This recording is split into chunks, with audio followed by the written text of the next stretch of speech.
The action takes place in a large industrial city along a reservoir. The street is quite lively, people are walking, children are playing and eating ice cream. Nothing foreshadowed trouble. The hero is walking along the avenue. He receives a message from a girl named Gina. She asks where he is at the moment. The guy starts trying to write a reply message with one hand, concentrating on his phone and not paying attention to what's going on around him. Due to his inattention, he collides with another man named John, who is carrying a stuffed paper bag of food, which obscures his entire view. The man tries to see from behind his bag what happened. He barely felt the collision. They apologize and go their separate ways. Hank continues walking and ends up in the square near the store. He writes to Gina that he is already there. She answers him with a cute picture and brings the hero into ecstasy, which scares the people around him. He has no friends at all, he's a first-year student, and is happy that he finally has a girlfriend who cares about him. It turns out that he had been watching Gina from afar for a long time, for example, when she was sitting at a table in a cafe and reading a book. The guy goes to boxing training at a sports club. While she works out with a trainer, the girl watches him and actively supports him. They met in this club, which they joined to get in shape, and while they were achieving their goal, they became friends and began to chat about completely different topics. They exchanged small stories, discussed their favorite movies, games, and music, and finally decided to go on a date, so he went shopping for dinner together. The guy dreamed that after some alcohol, the girl would offer to stay together for the night in the same bed. Dreaming about meeting his beloved, the guy began to make strange, drawn-out moans. The little girl thought he was strange and pointed her finger at him. Hank was still standing in the square in front of the supermarket entrance. People were walking around him, and the shadow of the building was hiding him from the sun. He draws attention to the black tower in the form of a screw. It once appeared out of nowhere, more than 200 meters high.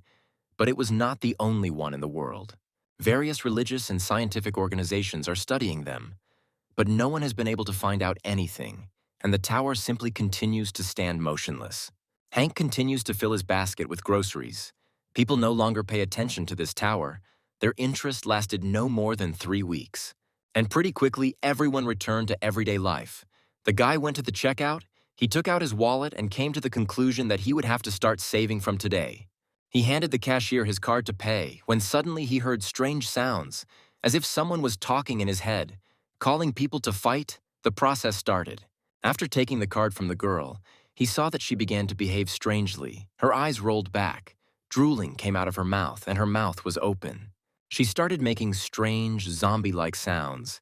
Then she flew into the air, which left Hank in an indescribable state of shock. He started screaming and asking for someone to help her. Then he heard something falling in the room and saw another customer starting to go through the same process as the cashier. He screamed just as loudly. His head began to spin around unnaturally quickly. His eyes were white, and his mouth did not close. Hank was frozen with fear because everyone in the store was acting the same.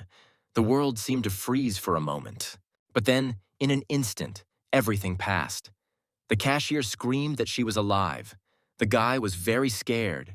She looked at her hands with tears in her eyes. Everyone around them also came out of their stupor, rejoiced that they were alive, hugged each other. The hero did not understand what was happening to them again. Suddenly, he felt a blow to his back. Turning around, he saw that a man had fallen on him. He was covered in blood, and scissors were sticking out of his head. The cashier was covered in blood, thanking people for shopping in their store again, holding scissors and a razor blade in her hands. Out of nowhere, a girl named Katie with 2 ponytails and a pink backpack jumped out and hit the cashier on the head. There was a lot of blood around. She had a huge hand with long fingers and sharp claws. Her whole hand was covered in blood. She looked like a mutant and was glad that she could finally use her essence. Suddenly, Katie was attacked by the cashier Eva with a huge mouth and a super large jaw, screaming at the girl with the hand to give her something, and then crushed her head. The people around were in a panic as the cashier used her essence. They began to request the status window to get their ability. One of them was able to fulfill all the conditions for activating the essence and received frost breath, and then froze his hand in the form of a huge club. Elvis walked up to another man who didn't have the ability yet. He begged not to kill him and prayed for salvation, but the next second his head was crushed by a huge hand. Hank's face was covered in blood. He was very scared and did not understand at all what was happening around him. Elvis was triumphant from his victory. Another unknown guy came out from behind the shelves. He was dressed all in black. His eyes were red. He recognized Hank and shared this with everyone. There was blood all around. People looked at the guy and tried to find out whether it was really the great king standing in front of them or not. Then they decided with their collective mind that since he was next to them, then they could start all over again. But to do this, they would have to kill the guy. One of the crowd took a bottle from the shelf and smashed it to create a weapon with sharp edges. He wanted to finish off Hank with his own hands. Todd came out of the shadows. He was holding sharp knives in his hands. He wanted to kill the guy and take his essence and was extremely determined to do it. Hank sees how fiercely the whole crowd is against him and how the blades of knives are flashing. He sincerely does not understand why everyone is hunting him. With a devilish smile and grin, Todd runs towards Hank, holding a sharp, glowing knife in each hand, trying to attack first. The hero fell to the floor from the blow. A knife landed next to his face. The man missed, but continued to burst into sinister laughter. Hank was completely horrified by the passing man. Todd once again hit the guy with all his strength in the face, continuing to call him his prey. It began to dawn on him that they seriously wanted him dead. Seeing how they were all fully armed with everything that was in the store that even remotely resembled a weapon. As soon as the main character realized that they were ready to run after him at any moment, he decided to start running away from the crowd of angry people first. Trying to hide from them, he tried to understand how they knew his name, why people continue to kill each other, when suddenly a car runs into him and knocks him down. Todd gets out of the car, still grinning evilly. He asks the guy not to run away, but Hank decides that he should still run and save his life. He runs up to a man in a blue jacket. It turns out to be John, whom he had encountered earlier on the street, asking him for help, as a killer is chasing him. The man turns around and asks if it's Hank. The guy happily says his name, but suddenly sees a bloody axe in his hands. John is very happy with his luck this time. He hopes that the place in the final 9 will be his. As soon as he starts to swing at the hero, he is hit by an electric shock and falls backwards. It turns out that it was Gina who came to her boyfriend's aid. She had a gun with a stun gun in her hands, and it was she who shot the man in the back. The girl wanted to know if everything was okay with Hank. He was very lucky. Since she was nearby, parallel to the conversation, she restarted the charge of the stun gun and warned the guy that John was still alive and he should be careful. The crowd continued to run towards them. The girl screamed that the enemies were still surrounding them and they needed to run away quickly. Hank didn't understand what she was talking about and why she was calling these strangers enemies because a minute ago, everything was fine. The girl looked around. All she saw was burning cars and people killing each other. She wanted to know what exactly of this could seem normal. He continued to follow her, when suddenly he stepped on something and looking at his feet, he saw that it was someone's dead and crushed hand. Nausea immediately rose to his throat. Gina asked him to come to his senses, because if he continued in the same spirit, then all these people who had changed at once would kill them both. She asked Hank to save his questions for later. Then she took off her glasses and threw them away, extended her hand to the guy and suggested that they leave. He wondered where she wanted to go, but she stated with certainty that they were heading to his house, while the tower made ticking sounds. Entering the building and hiding in the apartment, they closed the door behind them and could finally breathe a sigh of relief. Hank asked Gina to explain what was going on. The girl's guess was confirmed. She realized that the main character did not remember anything at all from what happened in his life before his return. The guy was a little confused when he heard this phrase. He didn't know what it meant. Gina suggested trying to look for a weapon. The girl began to tell a short version of what was happening. Everyone was eager to kill the guy. He was the most attractive target for them. Hank asked her to stop and exclaimed that he was completely harmless to deserve so much hatred. There was no reason to kill him. The girl went to the window. She wanted to check the situation outside. While not letting go of the gun, her boyfriend continued to be nervous, which she did not like. He was not going to relax, because just recently a crowd of his potential killers was chasing him. So what kind of peace could we talk about? Gina grabbed him by the shirt and pulled him close to her. She was angry that he couldn't understand what was happening, and in a few hours it would be night and someone would come to take over the land. The girl continued to hold him by the shirt and shouted that he had to win the battle, had to lead the people to kill the damned god. Hank was very scared. He could not understand how he had to kill a god because he could not even win in sparring fights. The whole situation seemed extremely absurd to him. Suddenly, everything around started shaking. At first, they thought it was an earthquake. Gina assumed it had already started, but it was too early in her opinion. The black tower turned green. It was spinning around its axis very quickly like a tornado, lifting cars into the air, and a game launch icon appeared before Hank's eyes. Suddenly, the main character fell, screaming in pain. Gina was scared for him. There was a bright light around, and his body was torn apart by lightning bolts of light. His eyes turned white. He felt like his body was about to be torn to pieces. Lying on the floor, hugging his body with his hands, the forced improvement of the body was taking place. Immediately after this, Gina also screamed at the top of her lungs. Her body took on an extremely unnatural position, and she was in a lot of pain. At one point, it was all over. Hank had a headache. He rubbed his forehead to relieve it. He tried to get up, and the girl was still lying on the floor unconscious. He approached her, tried to bring her to her senses. The pain disappeared without a trace. They decided that they were lucky and nothing serious had happened, as Hank noticed that he had grown a little. He felt that a strange force was seething in his hands. He thought that he was seeing hallucinations. He did not understand what kind of blue screen with a status he was seeing before his eyes. Gina quickly explained that this was a parameter window and in the future he would get tired of staring at it, and his characteristics were still at a basic level. Hank noticed that the girl's appearance had changed slightly. Her proportions had increased. Their bodies had been forcibly improved to the limit. While he was examining his new body, the girl saw through the window that the city was completely destroyed, and now there were 2 moons shining in the sky. They found themselves in a multi-world created by the Black Tower. With each new rotation of the tower, another world is superimposed on the Earth. Now all the people of this world are going through a return. This means that the memories from the future are returning. Ginny's memory has also returned. Hank didn't understand what future they were talking about. The girl explained that it was different from the future he imagined, and God gave everyone according to their ability. The abilities are called essence. People can take them from each other. Thus, they were forced to play a deadly game called enlightenment. No matter who started it, from that moment on, a battle to the death broke out. Many died, and among the people, 9 people stood out whose power surpassed that of a god. They were called the Phenomenal 9. Gina persistently asked the guy to remember before he was nicknamed the Great King, since he was part of the strongest 9, but he heard about it for the first time. Hank decided that they wanted to kill him because of the entity. Suddenly, the girl bent in half and then flew into the air. She was spinning around herself.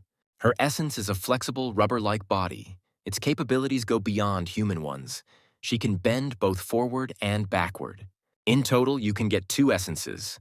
One is given initially, the other is obtained from the first killed source. He was interested in which essence he got.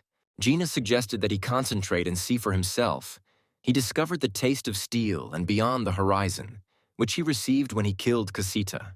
Outside their apartment, people continued to fight and kill each other non-stop in pursuit of new entities. Suddenly, the tower began to release golden glowing feathers. A huge egg appeared from the sky. It fell to the ground and something began to emerge from it. Hank and Gina stood on the balcony and tried to figure out who it was that appeared with huge wings, in a white robe and with a golden staff in his hands. This Superman slowly landed on the very top of the tower, icy tears flowing from his eyes. He raised his staff above his head and then a pillar of light rose around the tower. Hank tried to catch the golden feather. He wanted to know what it was. Finally, the feather fell into his palm and, in an instant, he disappeared. Noticing Hank trying to catch the feather, Gina yelled at him, trying to prevent him from making a mistake, but it was too late. Realizing that he had disappeared without a trace, she abruptly opened the door of their apartment and ran out of it with all her might. She did not expect that enlightenment would begin so soon. She ran down the hallway of the house where Hank lives. She was sure that he would be okay. He was a great king and would cope with the trials. Strange things are happening in the world. Golden feathers are flying around. They explode and open portals of bright light. A man with a blade in his hands laughs. Hank falls from one of these portals onto an unfamiliar land. He's in a daze. His clothes are covered in blood. He hit his head hard. Looking around, he realizes that he has been thrown to the foot of the Black Tower and is surprised at how this is possible in just a second. Something that looks like golden bird starts falling from the top of the tower.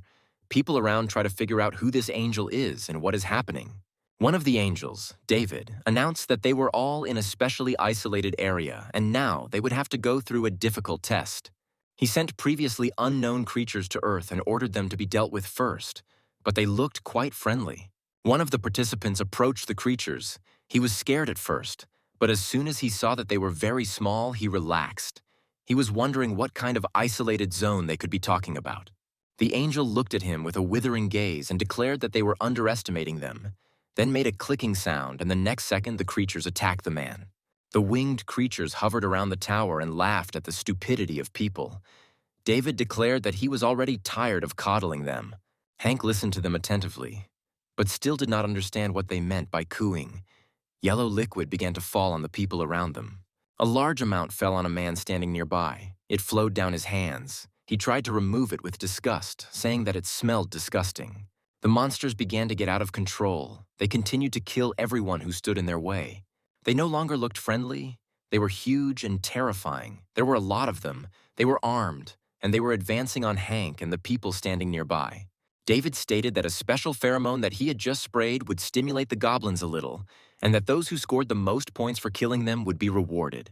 He declared the battle to begin. The creatures rushed to attack. The people began to fight back. The man with the ponytail, Derek, received coins for killing the goblin. One girl shared that her first essence accelerates the growth of plants, and the second allows her to control objects. She was able to grow a huge, cruel plant with her abilities, which pierced several goblins with its branches, and she also received coins as a reward. Derek wondered why they called this test the hardest. The bites of these monsters were like tickles to him. He saw Hank just standing at a distance, and he was very interested in why he was frozen with fear and called him a disgrace. Before the man could finish his sentence, goblins suddenly attacked him from behind and pierced his body from several sides with their sharp sticks.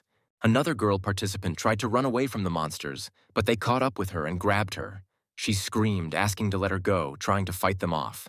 Another guy, trying to break away from the chase, did not understand what was wrong with them. They did not die, but continued to advance and come back to life like zombies.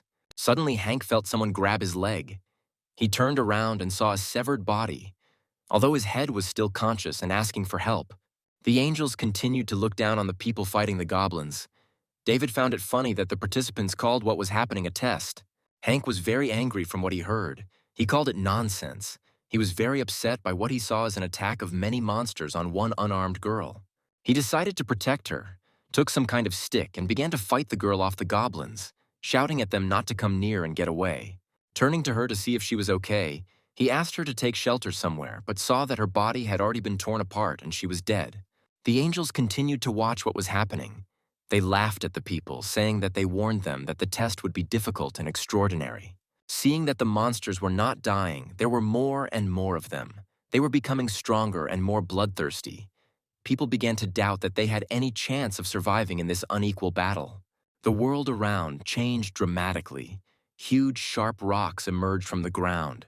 Buildings were destroyed, and everything around was overgrown with trees and plants. Hank armed himself with a fire extinguisher and killed the goblins one by hitting them on the head. Then he went down the stairs to the bottom of the city. Hugging the fire extinguisher, he sat down on the ground. The guy was very tired, and he was tormented by the question of how many more of these creatures he had to kill. They just wouldn't die. But new ones appeared in geometric order. The phone fell out of the hero's pocket. He noticed Gina's photo on the screen. He wanted to find her at all costs. Later decided to request the status and noticed that his indicators had changed. He chose durability from his abilities because he wanted to know the details. It was possible to buy additional points for coins. Hank definitely didn't want to die so early, so he agreed to have his ability upgraded, and the changes immediately took effect. He heard someone laughing from around the corner. Turning around, he met another participant. He looked scary and was covered in blood. Russell licked the blood off his face, wanting to know how Hank was feeling and if he had been able to find a good element, because the goblins he had killed hadn't dropped anything worthwhile. Hank realized that this conversation did not bode well for the future, and he was mentally prepared for the attack and was able to fight off the enemy. Then the hero threw him to the floor and then began to strangle him, screaming with excitement and fear, and did not remove his hand from his opponent's throat until he was sure that he was dead. Hank continued to sit on top of Russell's body. The hero tried to understand whether the guy was dead and what would happen to him next. But suddenly he felt a powerful blow from a knife in the shoulder. The enemy laughed with delight. He was glad to outwit the great king. One of his new entities that he received after the murder was to pretend to be dead. He pulled the knife out of his shoulder, thus making the wound wider. Blood splashed out everywhere. Hank began to scream in pain. Russell pinned the guy to the floor and then jumped on him with all his might. He said that if he really wanted to kill him, then he should be ready to cut his throat. He explained that the wounds inflicted by his knife would not heal, and if left as is, he would die from blood loss, so he would cut until he died. The attacker was sure that the main character also had an unfortunate element in his essence, and he also called him a weakling. Russell continued to beat the poor guy with a knife, repeating like a mantra for him to die quickly. Hank was already bleeding very heavily. It was even pouring out of his mouth. The guy didn't want to die in that place. His subconscious forced him to come to his senses, and eventually he was able to fulfill the conditions for activating his essence. The taste of steel. The wild-eyed attacker continued to stab the guy with a knife, when suddenly the knife hit Hank's palm. His ability was able to recognize the object the man was beating him with. Thus, he learned what the blade was made of, and also that the object could be given an order with a command. And in order to absorb the object's abilities, it was necessary to pronounce the word food. As soon as Hank said the key word, the blade in his hand burst into a bright flame and engulfed everything around. The enemy was dumbfounded by what he saw. The wound in his arm began to heal. His pupils began to glow golden. The blood from his nose and mouth, as well as all the other wounds, quickly disappeared. The man only had time to see that Hank had fully recovered when he received a punch in the face and hit the floor with all his might. The hero had already resigned himself to the fact that he would die, and he had no idea how the changes had happened. He felt very exhausted after everything. Hank was already picking up his fire extinguisher. Russell was trying to figure out if he was healed immediately after eating the element, because then it turns out that he is a great king. The hero did not quite understand what his opponent was saying, but he understood that he could not stop. So he picked up the fire extinguisher and hit the man in the face, knocking out several teeth. He continued to hit the man with his chosen weapon. He hit furiously and without stopping, breaking his legs and arms with his blows until Russell stopped moving completely. For killing a man, he was given coins as a reward. Hank was very scared, realizing that he had done all this and could not understand why they would give a reward for it. Hank was completely exhausted. His body had stopped responding to him. He knew he would soon pass out, and it would be very bad if he stayed there. The activation of the second entity occurred. Supercompensation, when after an extremely strong stimulus, its abilities increase in proportion to the impact of the stimulus. When the hero woke up, it was already dawn. His stats had grown significantly. He did not understand why his abilities had improved without coins. Suddenly, he heard someone screaming and asking for help. This man was begging them to stop because he had just arrived after returning. Hank saw how this helpless boy was wrapped in huge long chains with sharp curved tips. They pierced his head and shoulders through and through. Another angel, Michael, appeared in the window. He greeted the hero and asked who he was. He doubted that they had met before. Angel was angry because he thought Hank wanted to sneak away. He doubted the guy had any motivation to do anything. The hero remembered that he had already seen Michael. He was at the tower from the very beginning, when the monsters began to kill people. He thought that it all started with him. Hank was furious. He decided to try his chance and ran at the enemy with a fire extinguisher in his hands. But the winged creature easily repelled the attack. Michael laughed at the guy's actions, called him stupid because he decided to try to attack the angel. He became interested in him. Angel admitted that Hank was not like the people he usually tortured and killed, so the guy asked the logical question. Why do they do this at all? Michael didn't know what to answer at first, but then explained that perhaps this was all happening because the field of education had not moved forward in the past 3 days. Hank was very surprised by his words. He did not understand how so much time could have passed, how he could have slept for 3 whole days. Then the angel grabbed him by the clothes and pulled the guy along with him. He thought it was funny and assumed that since he was slacking off, it meant he was confident in his abilities. Hank started to struggle and asked to let him go. Michael threw him to the ground. He sympathized with the guy that he had relaxed too much. He dragged him outside to show him something with chains that had recently killed a guy in front of Hank. It turned out to be the final boss. Meanwhile, on the street, people started asking for the next test and hoped that there would be goblins again, because they could earn a lot of coins. David was very pleased with such determination, and therefore he initiated the opening of the gate and called the named monster and offered people to catch the bonus. He was sure that they would appreciate it. The final boss began to loosen his chains. He beheaded and dismembered the bodies of people. He's called the Killer Chichek. Many survivors ran away from him. Michael approached Hank. He offered him to challenge a named monster. If he could kill it, he would receive a whole bunch of coins. But seeing how many dead people were lying on the ground, he assumed that it would be difficult to stay alive with a mediocre approach. A new opponent came out to fight Chichek. He was armed with a large knife. He began to run around the monster at great speed, but was killed almost immediately. The angel applauded the boss's victory, deciding that his opponent had underestimated the monster's dynamic vision. That is, its ability to track a fast-moving object. Michael and David, sitting on the road sign, advised people to quickly earn coins and increase their status. Otherwise, with such a level of ability, they will not be able to swat a fly. People around were outraged, calling them bullies. They did not understand how they could earn coins if there were no goblins. David chuckled at this reaction. He asked them not to slow down, because you can kill not only goblins to get coins. People started hunting each other. Everyone started activating their essences. Hank became interested in how much he would get if he killed the monster. But you can only find out by winning. Then Hank assumed that if he wants to escape, he will be killed. And if he does nothing, he will die. So he decided to choose his own ending. Suddenly, a guy with a claw instead of a hand tried to attack him from behind. But Hank activated the barbed chain, and the enemy was unable to move his body. It turned out that it was Michael who wanted to help Hank and protect him. He didn't want anyone to interfere with the guy coming up with a plan to defeat Chichek. In the end, the winged creature decided to reveal the secret of the reward for killing the boss. The item that would drop from him would give an undeniable advantage in future battles, and he guaranteed it. The angel encouraged the hero. He pushed him to enter the battle and use his chance. He had a premonition of an interesting fight between them. Hank decided to go to the monster with bare hands. Everyone around did not understand why he was taking such a risk. Perhaps he was so confident in his essence. Michael was flying after him. He was laughing and was very interested in what the guy's plan was. He shared that the monster had a wide attack radius and the sickles were not so easy to dodge. Opening the scoreboard of Chichek's talents, Hank learned that they were equal in physical strength, but the guy had higher durability and speed. He considered that the advantage was on his side. The hero picked up speed, but the monster knocked him down with the first blow, and although he didn't hit him, the guy realized that he couldn't dodge the hook.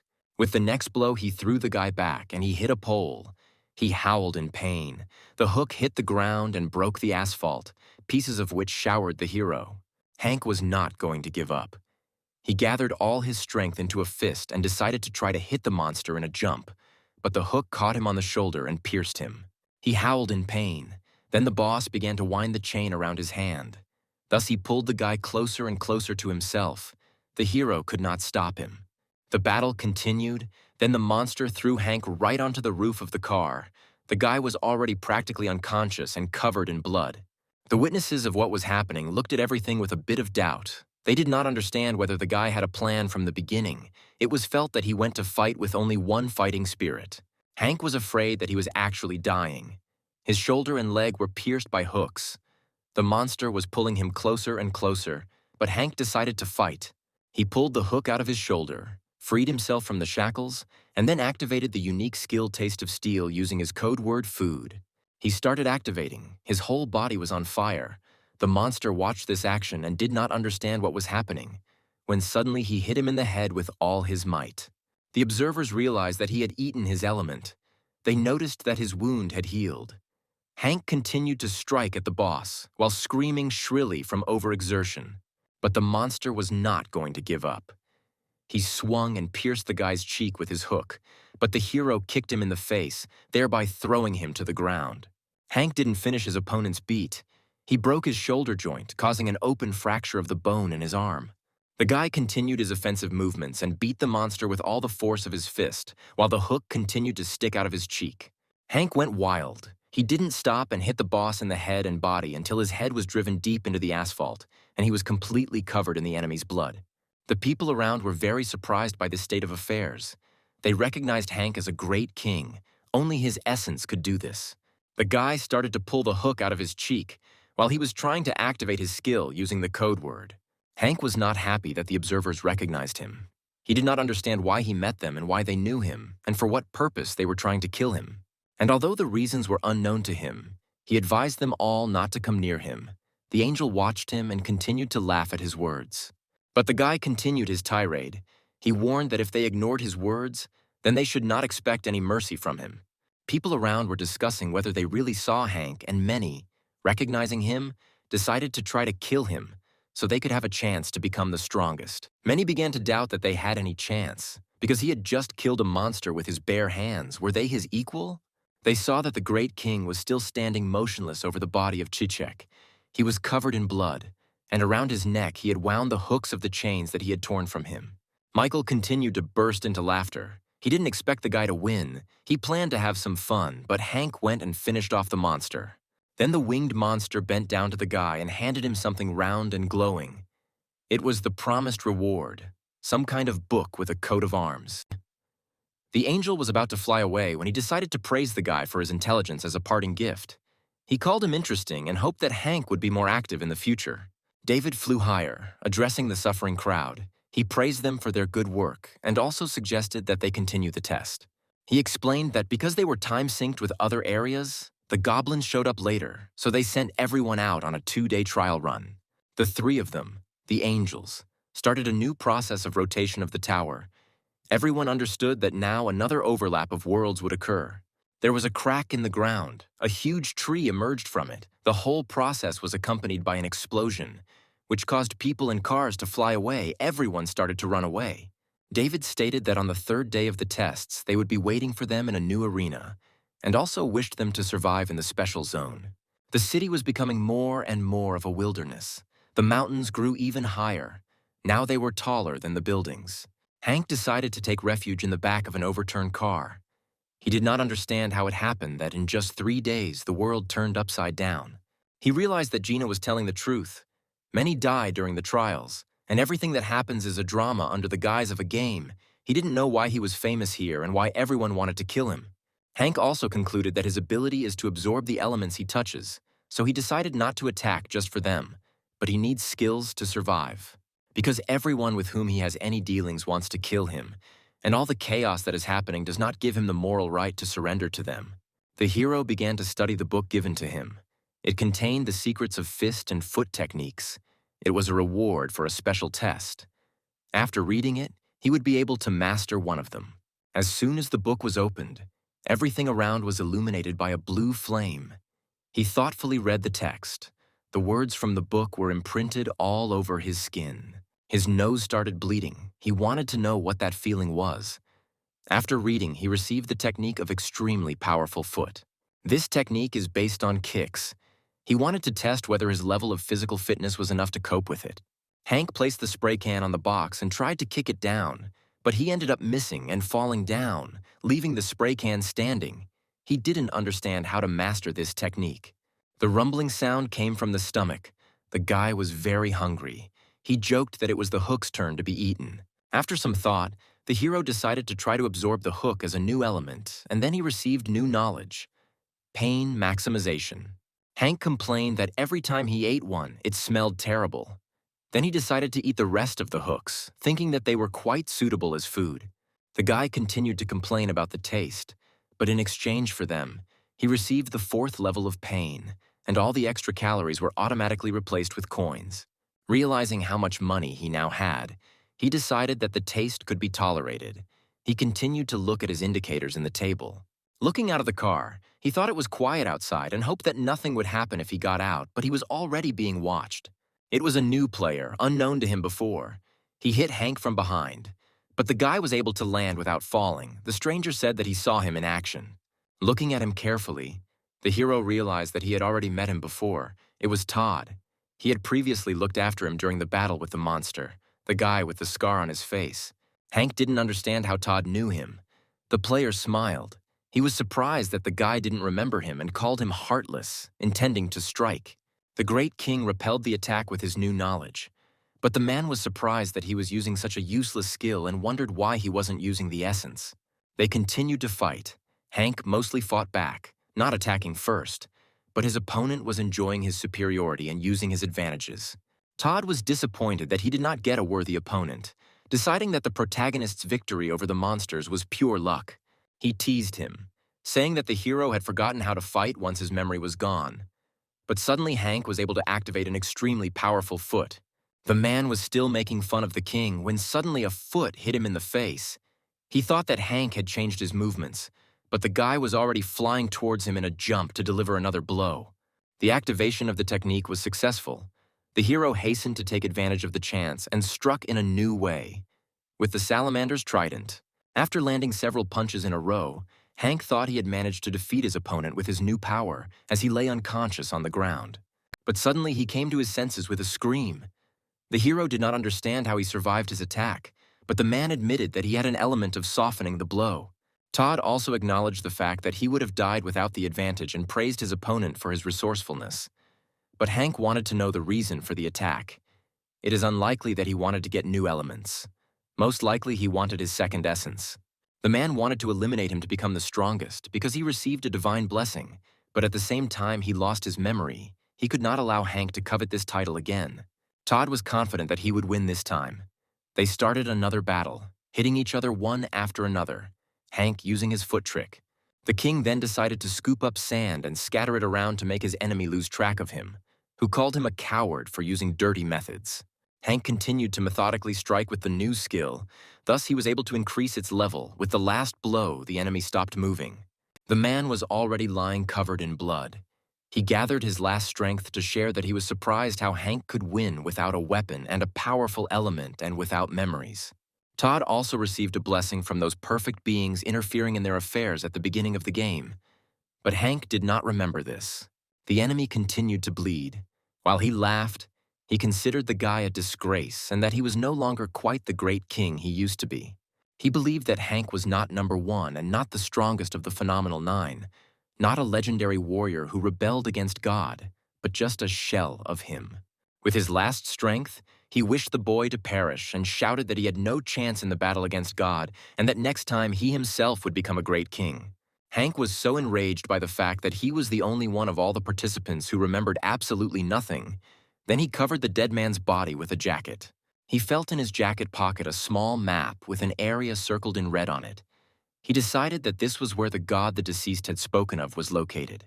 Boiling with anger, the guy decided that he had to see for himself, or at least take a look at the one who was considered a perfect being. Hank went on a reconnaissance hike.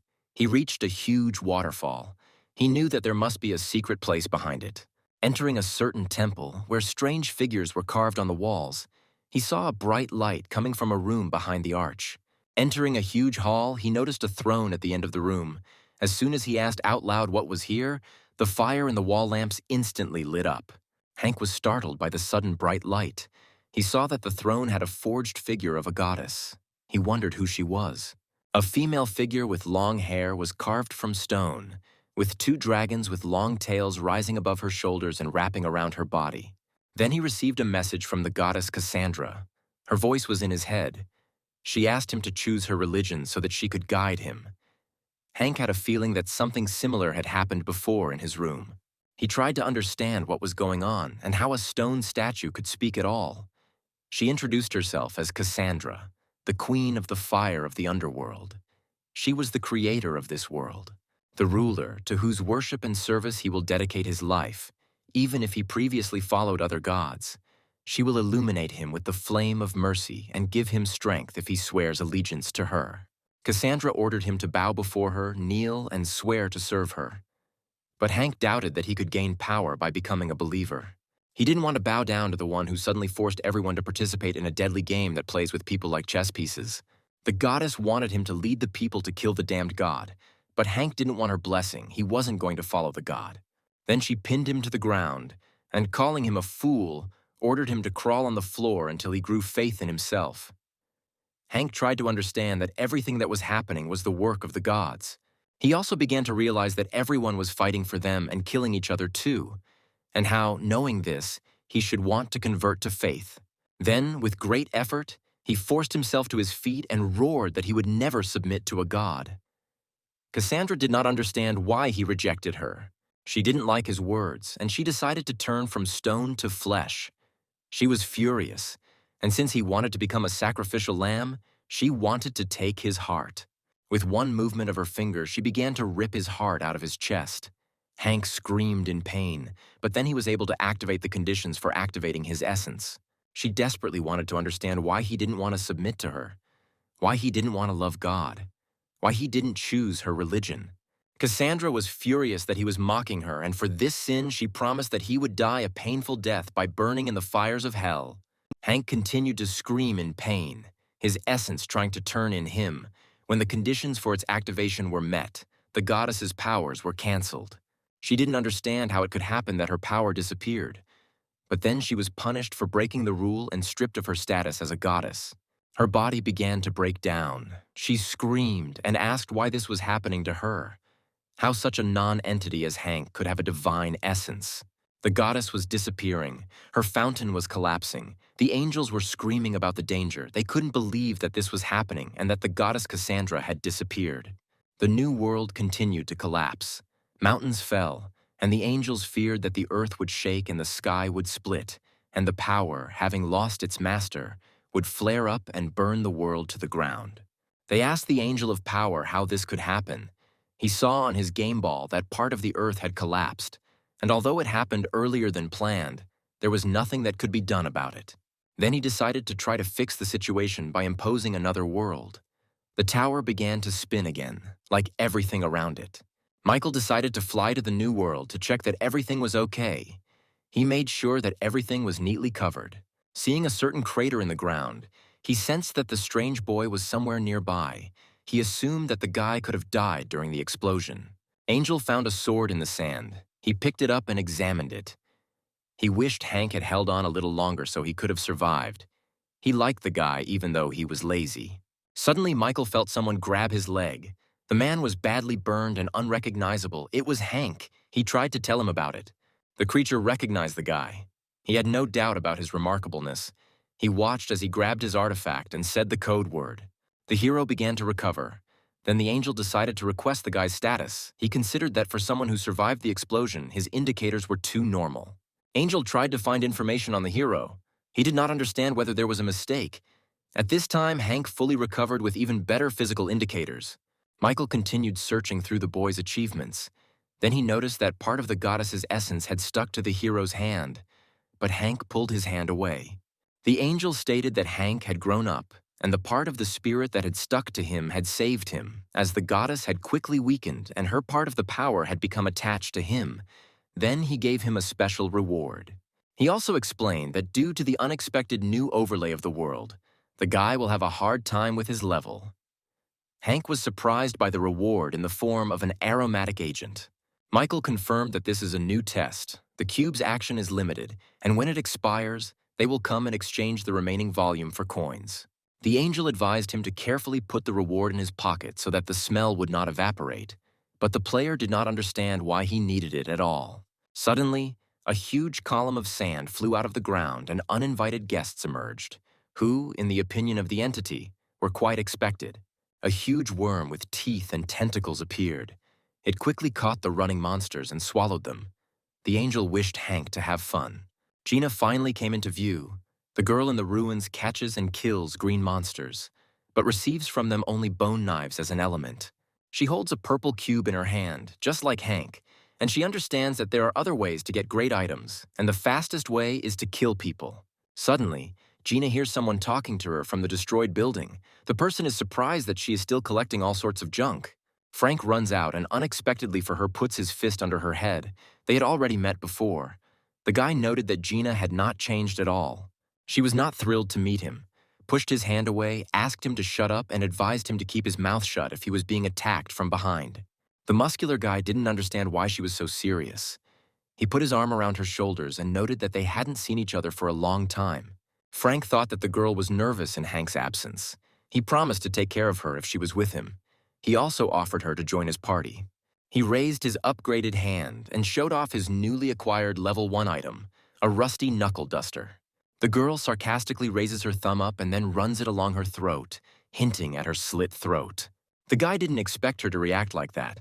He was expecting a warmer reception. He was so tense that even his veins were so tense that they were clearly visible through his skin.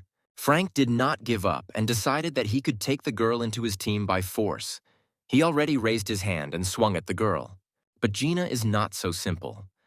Her ability of a rubber body and quick reaction speed helped her to dodge the blow, but he was able to miss the swing of her leg into his jaw. The girl moved at the speed of light, so quickly that he did not have time to catch her with his gaze. He began to lose patience and joked that this was her way of flirting. She grabbed her arm just above his rusty knuckles and then did a body grab, wrapping her legs around him and then pinning the guy down on his back. Frank, although humiliated by the girl's victory, was still able to find the strength in himself to admit that she was a beauty. But the next moment he tried to pull his hand away and hit her. He threatened Gina that if she didn't stop, he would kill her. But the girl was not one to be timid. A couple of moves, and she had a chance to break the guy's leg. Realizing he was in a losing situation, Frank apologized, asked her to stop, and admitted his guilt and that he had acted childishly. A guy with rusty brass knuckles instead of hands decided to offer the girl his elements as his loss, since he didn't want to deal with her anymore. Frank extended his hand to Gina as a gesture of goodwill, but she wasn't going to give up halfway. Her glowing red eyes proved it. She landed several lethal blows. Having won the battle, she took her loot in the form of brass knuckles and immediately put them on her fingers. The girl went in search of Hank. Stepping out into the open street, she encountered a white-haired man in an interesting suit surrounded by his comrades. The guy applauded her victory. Gina looked at him with a look full of hatred. She recognized in him an acquaintance named Julian. She asked if he wanted to have some fun. The guy noticed that the heroine was not happy with his appearance. He asked her to soften because he did not come to fight with her. Julian continued to gather his team. She saw his armed henchmen as well as a truck at their disposal, but Gina did not want to be with them. The man was sure that Hank was dead, and if he were alive, he would have known about it. But he hinted that players with two essences disappear without a trace, and they always need to be prepared. He believed that without memory, the boy would not be able to survive the trials. Even though he was once called a great king, at the moment, he was most likely dead. Julian offered the girl cooperation. He considered himself the most suitable candidate for the role of ruler of humanity. Gina was ready to smash everything around her with rage, but not wanting to kill the guy, she picked up maximum speed and ran away, creating a deep rut of stones and sand behind her. The girl ran wherever her eyes looked. She stopped at the top of a cliff and looked around at the surrounding area of similar cliffs and sand. Gina believed that it didn't matter what Hank was like before, because the strong should protect the weak, and their past and present were very different. She understood that he didn't remember anything about this world and was afraid for his life, but she also felt that she needed to pull herself together and not give in. The girl could barely hold back her tears. She decided to collect as many elements as possible before meeting her lover, so that it would be easier for them to fight in the future. Gina was about to fight the giant worm with teeth. She had already activated her rusty brass knuckles and rushed straight to the open mouth of the monster. She felt that the guy was alive and tried to fight for him. At that time, Hank climbed to the bottom of a remote cave. He sat in a not very comfortable position and with his eyes closed, trying to recover from the explosion. Carl was watching him from above, holding a large boulder in his hands and preparing to destroy his opponent. Wanting to kill the guy, he threw the stone right at the unsuspecting Hank. The hero noticed that some object was flying at him. He stood up abruptly and put his hand under the stone. From the force, it broke into many small pieces. Hank looked up and noticed Carl watching him. He didn't expect to be caught red-handed, so he immediately started running away. He immediately hurried to the top, jumping along the steep cliff. Hank finally reached the top, but it was too late. Carl had caught a cold, but he left his clothes and bag, which was in the hero's favor. Suddenly hearing someone talking, he decided to see who was coming. The strangers were discussing the shelter and thought that they had found the ideal place. It was Thor, Diana, and Becca. They were languishing from the heat and wanted to drink water as soon as possible, but their supplies had long since run out. Thor was indignant that he had been given the responsibility of carrying everyone's things, while Diana was only responsible for water, but they had run out of that too. To which Becca rightly pointed out that no one forced him to join their duet, so why does he continue to complain about unfairness? The girl began to talk about a portable altar that gives the ability only to the first 3 believers. They decided to cooperate to awaken the god and remain together until they find a victim. She told him that since Thor didn't trust them, then he should have gone there alone. He was already an adult and should understand that he should be responsible for his words. The guy didn't understand why he had to listen to her reproaches, but at that moment the blonde asked them to shut up. She pulled her long ears out from behind her hair. The guys fell silent, trying to understand what she was planning, but Diana decided to activate her essence, so she found out that someone was watching them. The beauty realized that there was someone nearby. She told the others about it, but unfortunately, She could not determine where exactly. She took out a bottle of water and handed it to Becca to drink. Thor was a little offended by the deception.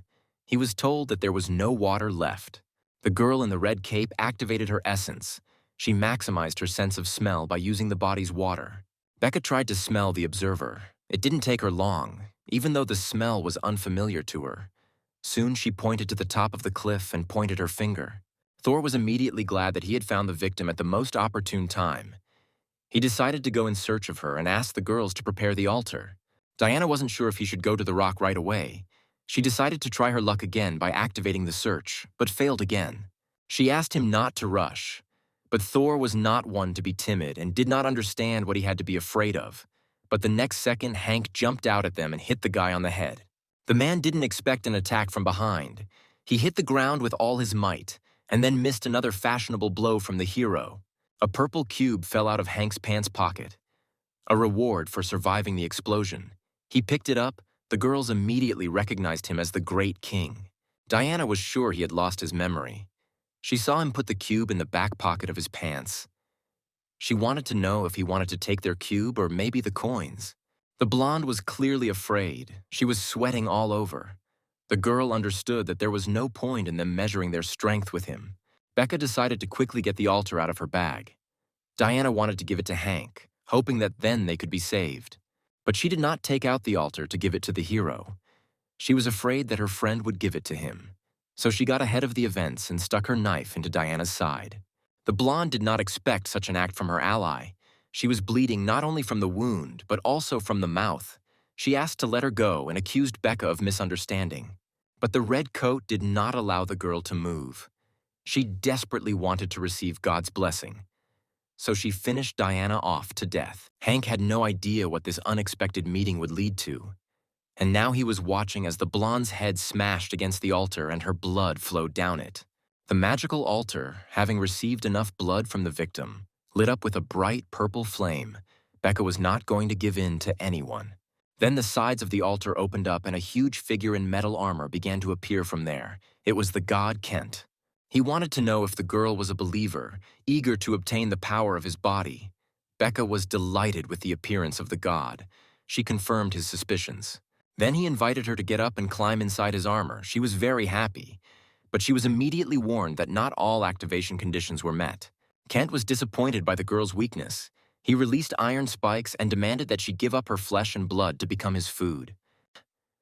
Becca tried to get out of the iron trap. She didn't want to become someone's food because she had already given the victim's blood and didn't know that there were any other hidden conditions. The thorns were getting tighter and tighter. They were already starting to pierce her skin. The girl was screaming for help. She was asking Hank to save her.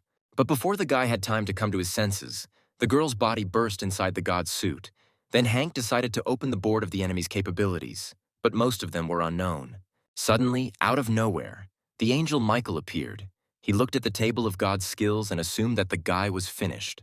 Hank understood that his chances of winning were getting smaller. Kent's battle armor expertly swung his weapon, ready to pierce anyone with it. Michael was excited about the prospect of a spectacular battle, and he noticed that unlike Tsichek, Kent was a type of fighting technique that had dispassionate attacks and a complete lack of intelligence. The guy already had his fists ready. He didn't like the angel's mood, which he was trying to infect Hank with. He asked him to either help or shut up. The winged creature continued to sneer at the hero, but eventually decided to help. He wanted to check on the cube how many the hero had killed. Michael continued to call people inferior creatures, ready to kill each other for profit, while Hank noticed another cube lying next to Diana's body. The guy rushed with all his might after the cube, discouraging the angel. He had 5 seconds left before the cube's effect ended, and he, dodging the god's blows, managed to grab it at the last moment. The angel raised the old cube above his head, noting the speed of the protagonist. He had almost lost hope for the guy. Hank was still on guard, his hands still in fists. He didn't understand why Michael enjoyed watching him fight for his life. He opened the cube's board and found out that he was in first place in the area, and the volume was astronomically large, and he also received a bonus as a reward. But the hero understood that he had a more difficult task ahead of him. Namely, defeating another god. Their strength was unequal, so the guy decided to spend the coins on improving his abilities and body. The battle began in an instant. The battle armor made the move first. Hank parried the blows until he activated his super strong foot. Unfortunately, the armor was very strong and his blows did not have much effect on Kent, although the attack worked great. Even the super strong attack of the first-level Salamander Trident did not harm the god in any way. Only faint smoke from the fire was visible, but metal does not burn. But the armor was not going to give up. He grabbed Hank and threw him to the ground, then swung his sword arm, but the guy dodged. Then the hero grabbed his hand and activated his essence taste of steel. As soon as he said the code word, he was able to tear off his opponent's arm, from which a liquid similar to blood flowed. Hank didn't understand how it happened that the severed arm was considered a new element of his abilities, because last time it was different. Pleased with this development, he decided to invest all the remaining coins into upgrading his abilities and hoped that he would be able to touch the armor again. But the guy had a worthy opponent. He continued to swing his sword, and Hank tried to dodge them, noticing that the attack radius had become larger. He understood that it would now be much more difficult to close the distance. He tried to move actively, but the god was much faster, and at one point the blade cut off the guy's hand. Michael watched the battle and was very impressed by how they fought. Even though Hank was able to cut off the god's hand, he could have easily won without it. The guy was already very exhausted, plus the pain from the severed arm was making the test uncomfortable. Hank believed that the man's chances of success were very small. The angel watched them from above, and David suddenly joined him. Surprised to see the battle armor, he thought that he could not be defeated. Raphael joined them. They offered Michael to stop watching this battle and join them. They were able to find an amazing fighter. This new player was able to obtain a piece of armor that protects his hand, and he is also the leader in the kill rankings. But Michael was not at all interested in listening to their beliefs, but he wished them to have fun, and he himself refused. The other angels were shocked by what they heard. He continued to watch Hank's battle against God. He had become attached to the guy and wanted to see his death with his own eyes. Hank meanwhile stood and held his wound. Blood continued to flow from his hand. He was very tense and could not normally fight off Kent's attacks, but only dodge them. The hero understood that he could not win while so much blood was flowing out of him. He longed to be healed by his essence as soon as possible. Having accidentally felt an object in the sand, he touched it and was able to find out that it was an ancient bracelet. But it was not enough for the treatment. Something more substantial was needed.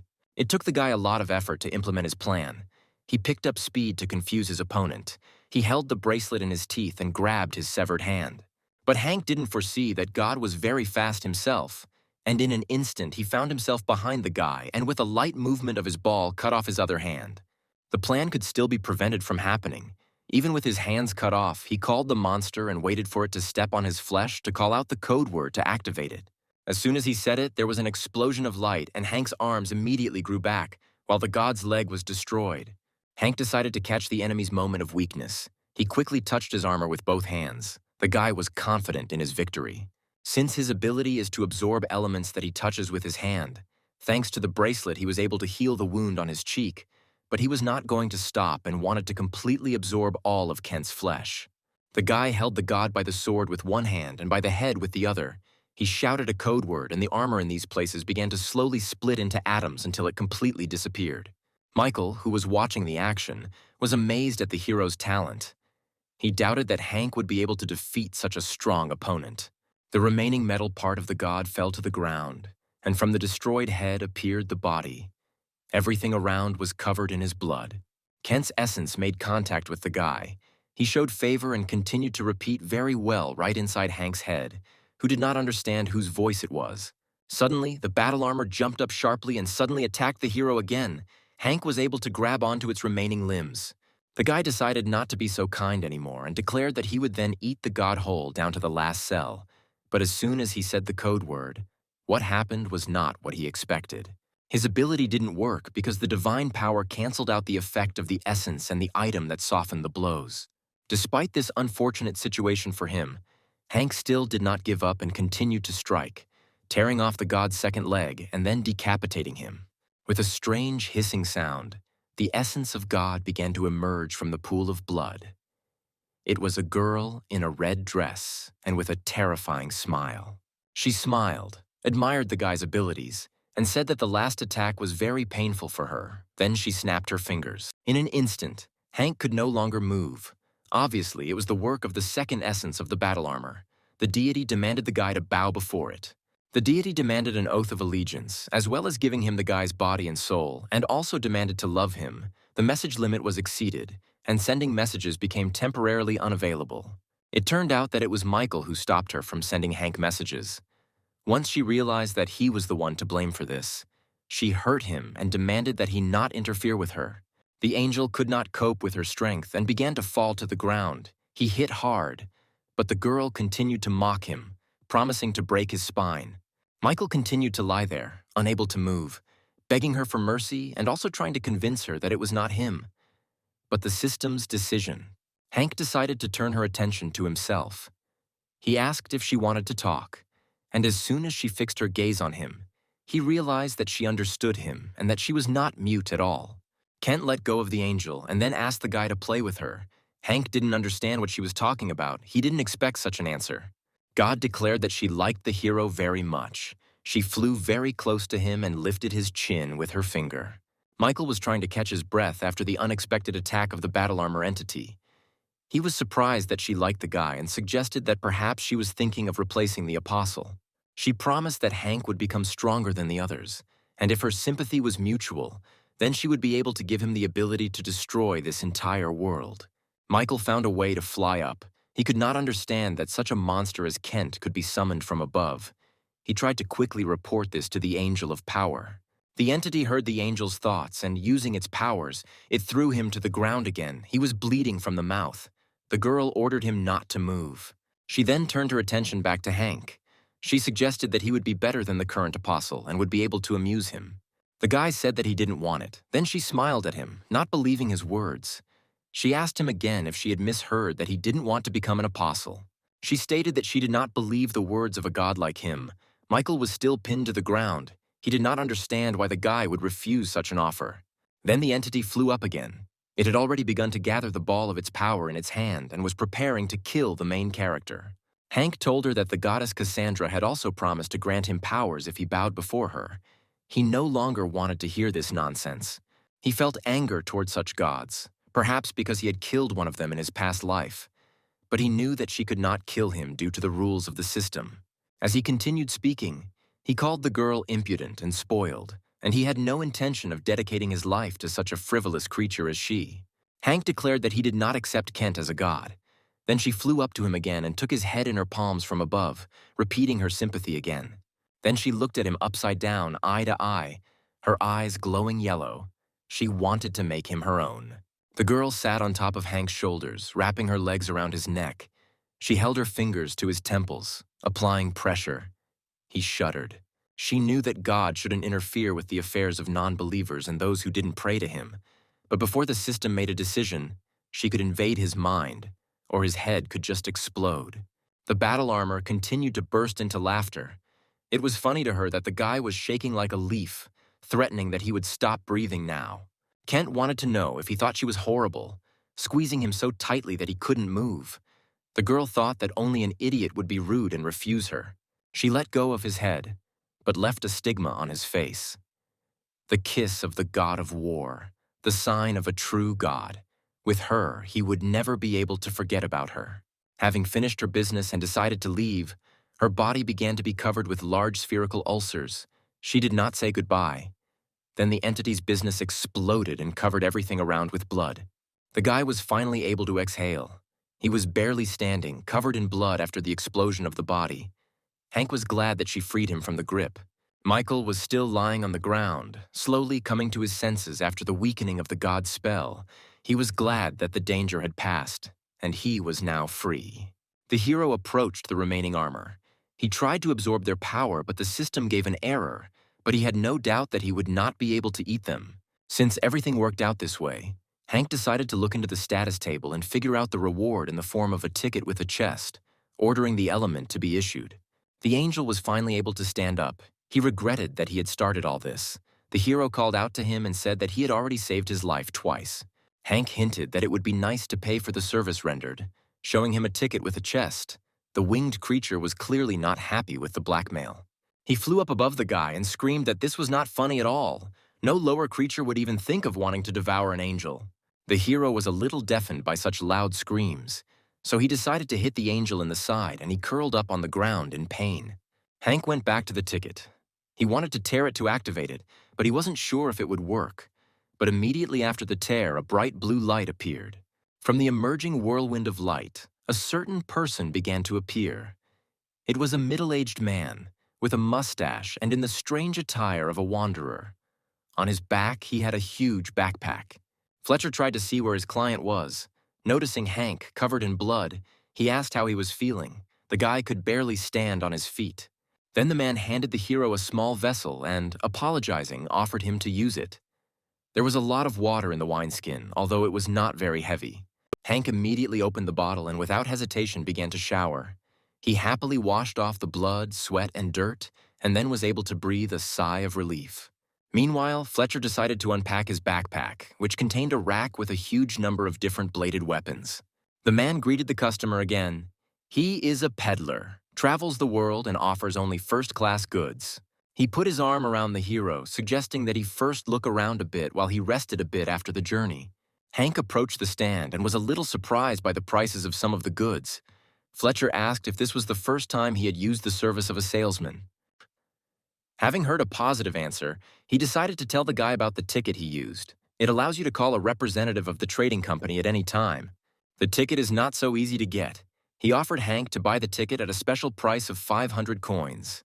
But at the guy's surprised face, he decided to bargain down to 200. The hero checked his coin balance. He had more than 40,000 in his account, and he honestly told Fletcher about it. The man was very shocked to hear that the guy had no money. He lamented that recently there had been very tough competition between the shops. After so much time, he hoped that a worthy client had finally appeared, but he was called just to look and not buy anything. Hank didn't understand why the merchant was reacting like that. He had money, after all. But Fletcher laughed. He didn't care. To him, the guy was a beggar. The guy didn't expect that after tearing up the ticket, an arms dealer would come to him, so it turned out that he really had used the call in vain. The seller was very interested in finding out how Hank got the ticket in the first place, and learned that it was given to him as a special reward for the Cube Challenge. Once Fletcher learned the truth, he realized that he should have guessed earlier because the guy didn't even know what the ticket was for. Hank made excuses that he had been summoned to a world where enlightenment had just begun, and the salesman was surprised that he didn't read about safety precautions before using something. The guy admitted that he was not one of those who would get acquainted with such things, and it turned out that he did not even know what Fletcher was selling. It turned out that the man sells various items from the second class and above. He assured the guy of the excellent quality of his goods, so the client should be appropriate. He complained that because of this call, an important deal had fallen through for him and he could not remain calm. The merchant began to collect his things. Hank decided to get the flask and drink some water, but Fletcher was completely disappointed with such a customer and demanded to return it since it was not a gift. The hero was also upset that the reward was useless to him, and in anger he kicked the god's armor which remained lying on the sand. The merchant immediately noticed this artifact.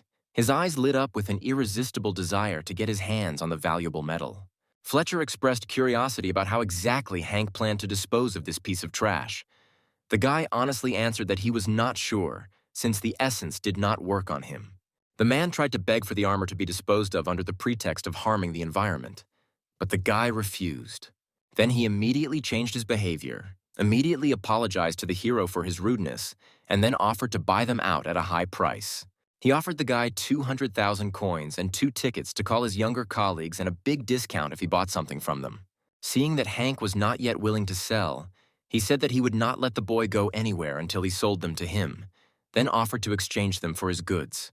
He offered various goods, one more expensive than the other. A beautiful blade with a blue glow, a knuckle duster with a sharp blade, or protective gloves. Fletcher was eager to make the exchange as soon as possible, but the guy, sensing a deception, decided to start bargaining with 1,000,000 coins. The man was very upset when he heard such a large sum.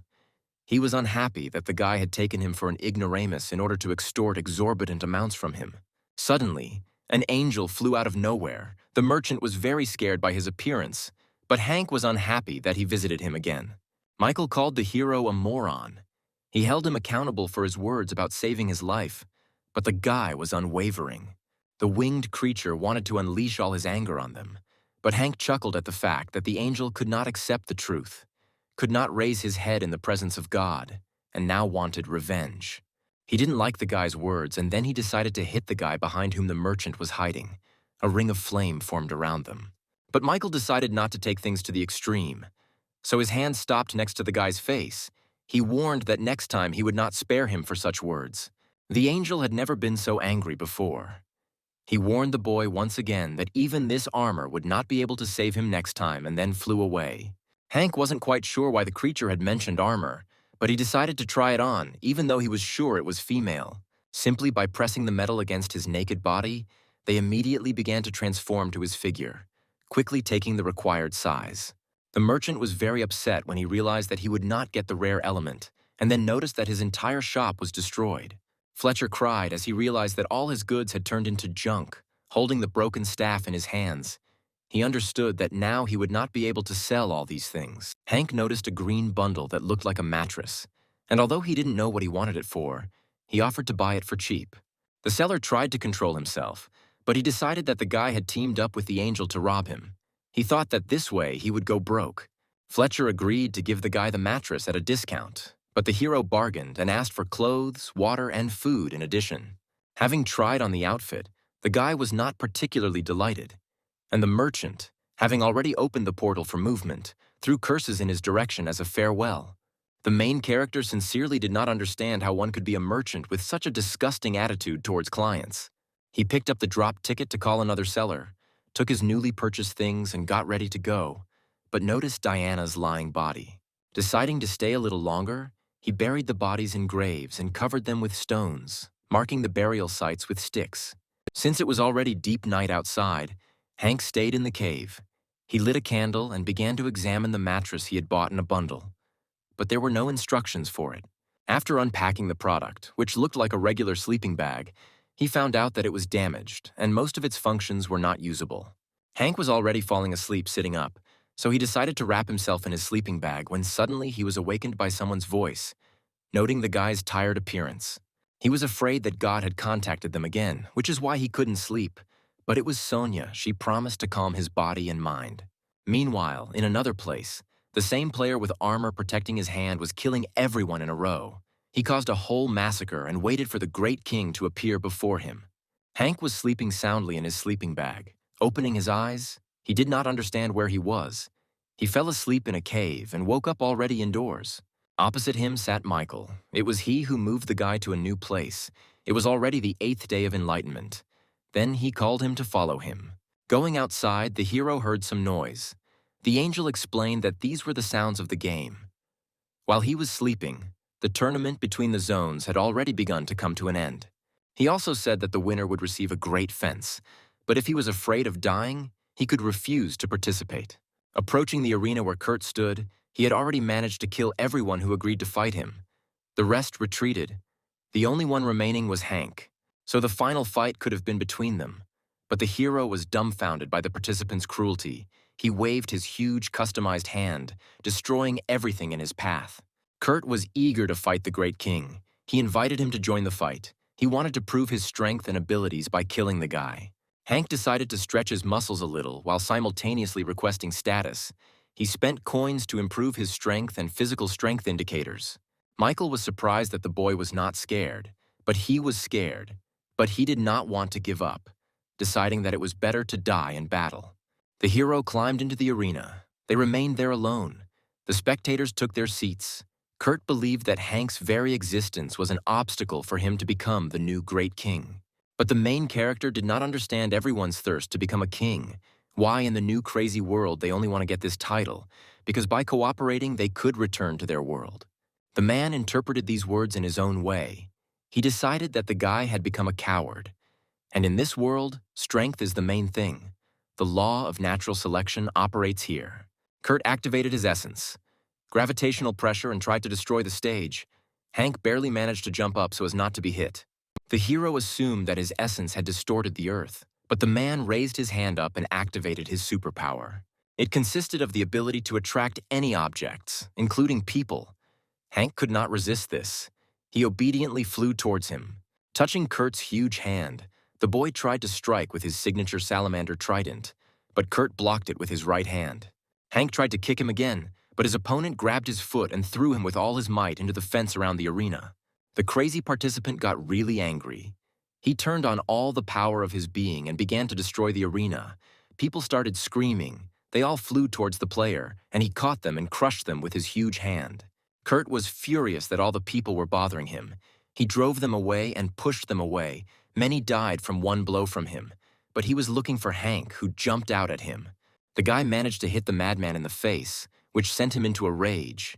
He picked up speed and was already preparing to deal the fatal blow to the hero. But he was ready, and, dodging the hand, he delivered another powerful kick to his jaw, knocking out several teeth. The god of war, Mark, was disappointed by the impotence of Kurt, who believed in him. He wanted to leave him, but the guy resisted as best he could. Hank was very happy that he was finally able to find the player's weak spot, and he managed to break through it. He had no doubt in his abilities. But the next moment, he missed a powerful blow. The guy had blood spurting from his mouth. The god of war was still disappointed with Kurt. Lightning flashed in the sky. Then a pillar of light struck the center of the arena right at the madman. Hank did not understand what was happening. The man continued to beg God to give him another chance. But Mark was adamant and initiated the transfer of the soul into the body of the believer. The god moved into Kurt's hand. An eye and a mouth appeared on the palm. He claimed that the man was not good enough even with his blessing. Hank was still looking at the living palm, which expressed a desire to personally crush the guy, offering to take it as an honor. The hero was very unhappy that another deity appeared before him, descending from heaven and breaking the rules. Michael had been watching what was happening all this time. He himself did not understand how a god who had forced people to participate in enlightenment had the right to directly intervene in the battle. Mark stated that God was free to use the body of a believer who knelt before him at his own discretion, and he also noticed a mark of the god Kent on his cheek. The creature struck the hero again, causing blood to spurt from his mouth again. Then he threw the guy to the ground with force. Mark couldn't call his supporter to lose to someone like Hank, so she jumped on top of the guy and slammed him into the asphalt. Suddenly, his huge hands split into many ribbons. It was almost impossible to avoid their blows. The hero continued to receive blow after blow. After dozens of attacks, he pinned the guy deep underground. He was barely alive, bleeding. Mark laughed that a youth with such pathetic abilities dared to challenge him. But the great hero was still conscious. Although he felt extremely bad, he replied that he was curious to measure his strength with a god. But he turned out to be weak because he was still alive. The speaking palm lifted Hank's head. He realized the reason Kent had chosen him. Perhaps it was because he had a better body. He offered the boy a deal. He would give him a chance to survive if he cut off the symbol of the battle armor from his cheek, and then bowed down before him and receive all the power of his body. Hank was already very tired of hearing the same nonsense about faith and worship from the gods. He saw no point in their blessing. By advising the gods not to look down on people, he only made Mark even more angry. He heard the mockery of himself in his words, so he decided to crush the guy with the force of his body. Suddenly, the hand rested against the madman's fist. It was Kent in female guise. She did not allow the god of war to touch her marked one. She lifted Hank's head and kissed him on the lips, not only healing him but awakening his powers, her power flying into his mouth. Battle Armor called this guy his special baby because she likes him, and the hero has changed a lot. He began to look as crazy as she is. The god of war was very angry at her interference, but she put him in his place, stating that he was the one who got into the human fight in the first place. Kent, in the guise of Hank, slowly grabbed the hands of Mark's body, wondering why the battle armor had so greatly altered the body of its believer. He was angry with such a question. He did not need moral instructions from her, because she herself had forcibly captured a man who did not believe her. Then Hank suddenly grabbed Kurt's hand and kicked him a few times. He wanted the mad god to calm down a little this way. But he had no intention of giving up and missing his chance to harm his enemy. Despite the fact that he only had an arm, he continued to stand. God wanted to make Kent cry, but he challenged him, then decided that they should even the odds since he had completely taken over Kurt's body. The deity infused the spirit of the puppeteer into the hero, and then began to use a crazy martial arts dance in battle with the enemy. After several excellent attacks, Hank was able to lay the guy's body on the ground. The god was confident that he had defeated the enemy and, putting his foot on his head, triumphed. Although Kurt looked defeated, the god of war had not yet disappeared. He rose again and attacked the hero, but he was able to parry the blows and then completely tore his arm from his body and threw it far away. The angel, as always, flew at a distance and watched the struggle of two gods who had possessed people. He considered them to be simple-minded madmen, and he was curious as to why they had arranged all this right now. Hank noticed the watching winged creatures and headed towards them, which made the angels very nervous. God was tired of their rules. He wanted to keep the guy's body for himself. He grabbed Michael by the face, not giving him a chance to answer, saying how he wanted to crush them all at once. He wanted to know why he was constantly hanging around the hero. Kurt was going to leave before Hank woke up. He asked the angel to take care of his pet and also to protect him from anyone who wanted to attack. The deity turned and looked towards the tower. He was addressing the angel of power, who, in his opinion, saw nothing beyond his rules. The hero's body tried to expel the evil spirits from itself. The god realized that time was up and he could no longer hold out in it, also noting that the guy had excellent willpower. Michael was overjoyed, as were the rest of the angels. They all breathed a sigh of relief that Kent was gone. He wondered why he was the one who suffered every time. Hank was lying on the ground. He was in pain. Every cell of his body was twisted in convulsions. After the battle, the guy unlocked new secret fighting techniques. The angel assumed that because the hero had unwillingly activated the divine technique without having the required level of ability, all of his muscles were torn apart. He lay on the ground, completely unconscious, his entire body covered in blood and bruises, while the people around him wondered if they could kill him. But they heard that the deity ordered Michael to protect the boy. He continued to stand over his body and wait for him to finally wake up after everything that happened. David placed his angelic body on the pedestal. He solemnly announced the end of the tournament, as well as the completion of the tests for all zones. But from that moment the game began. He advised not to lose vigilance and wished everyone to cope with the next test. Raphael flew up to Michael, who was still standing next to the main character. He asked him about his future plans, offering to just leave the guy here and fly away. But the defender drove his colleague away. He was not in the mood to talk to him. He wanted to stay and watch Hank until he woke up. He woke up in his sleeping bag. Everything still hurt, and the recent events made themselves known immediately. The angel was glad that the hero had awakened. At that very moment, the winged creature yelled at the guy for sleeping for too long and forced him to get up. Hank thought that he lost consciousness only for a moment. He wanted to know where all his things were, but Michael didn't bother to take them with him. The angel complained that he had wasted several days looking after him. It turned out that he slept for 4 days, during which time the world was rebuilt, and this was no longer the place where the guy had previously undergone trials. The borders dividing the world into 2 areas were no longer there. Hank did not understand what borders were being talked about. They were located on the top of a new cliff. All the people who had 2 essences, as well as those who were excessively cruel during the Enlightenment, were divided according to their strengths into different groups and began to fight with each other. The sorting was almost complete. The new test was ready and already waiting for the participants. There was half an hour left before the start. Michael reproached the guy for sleeping for so long, but Hank thought that it was even better that way. Otherwise, what would he have been doing all this time? The angel believed that the guy had completely lost his conscience. Then he decided to give him a reward for his previous victory in the battle with God. Feathers were falling from the sky again. Hank decided to check his status. He noticed that all indicators had increased. Compared to the time when the abilities were weaker, now even the body became lighter.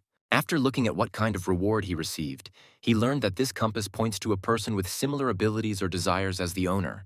There was no reaction yet. The guy began to think about the question of his desires.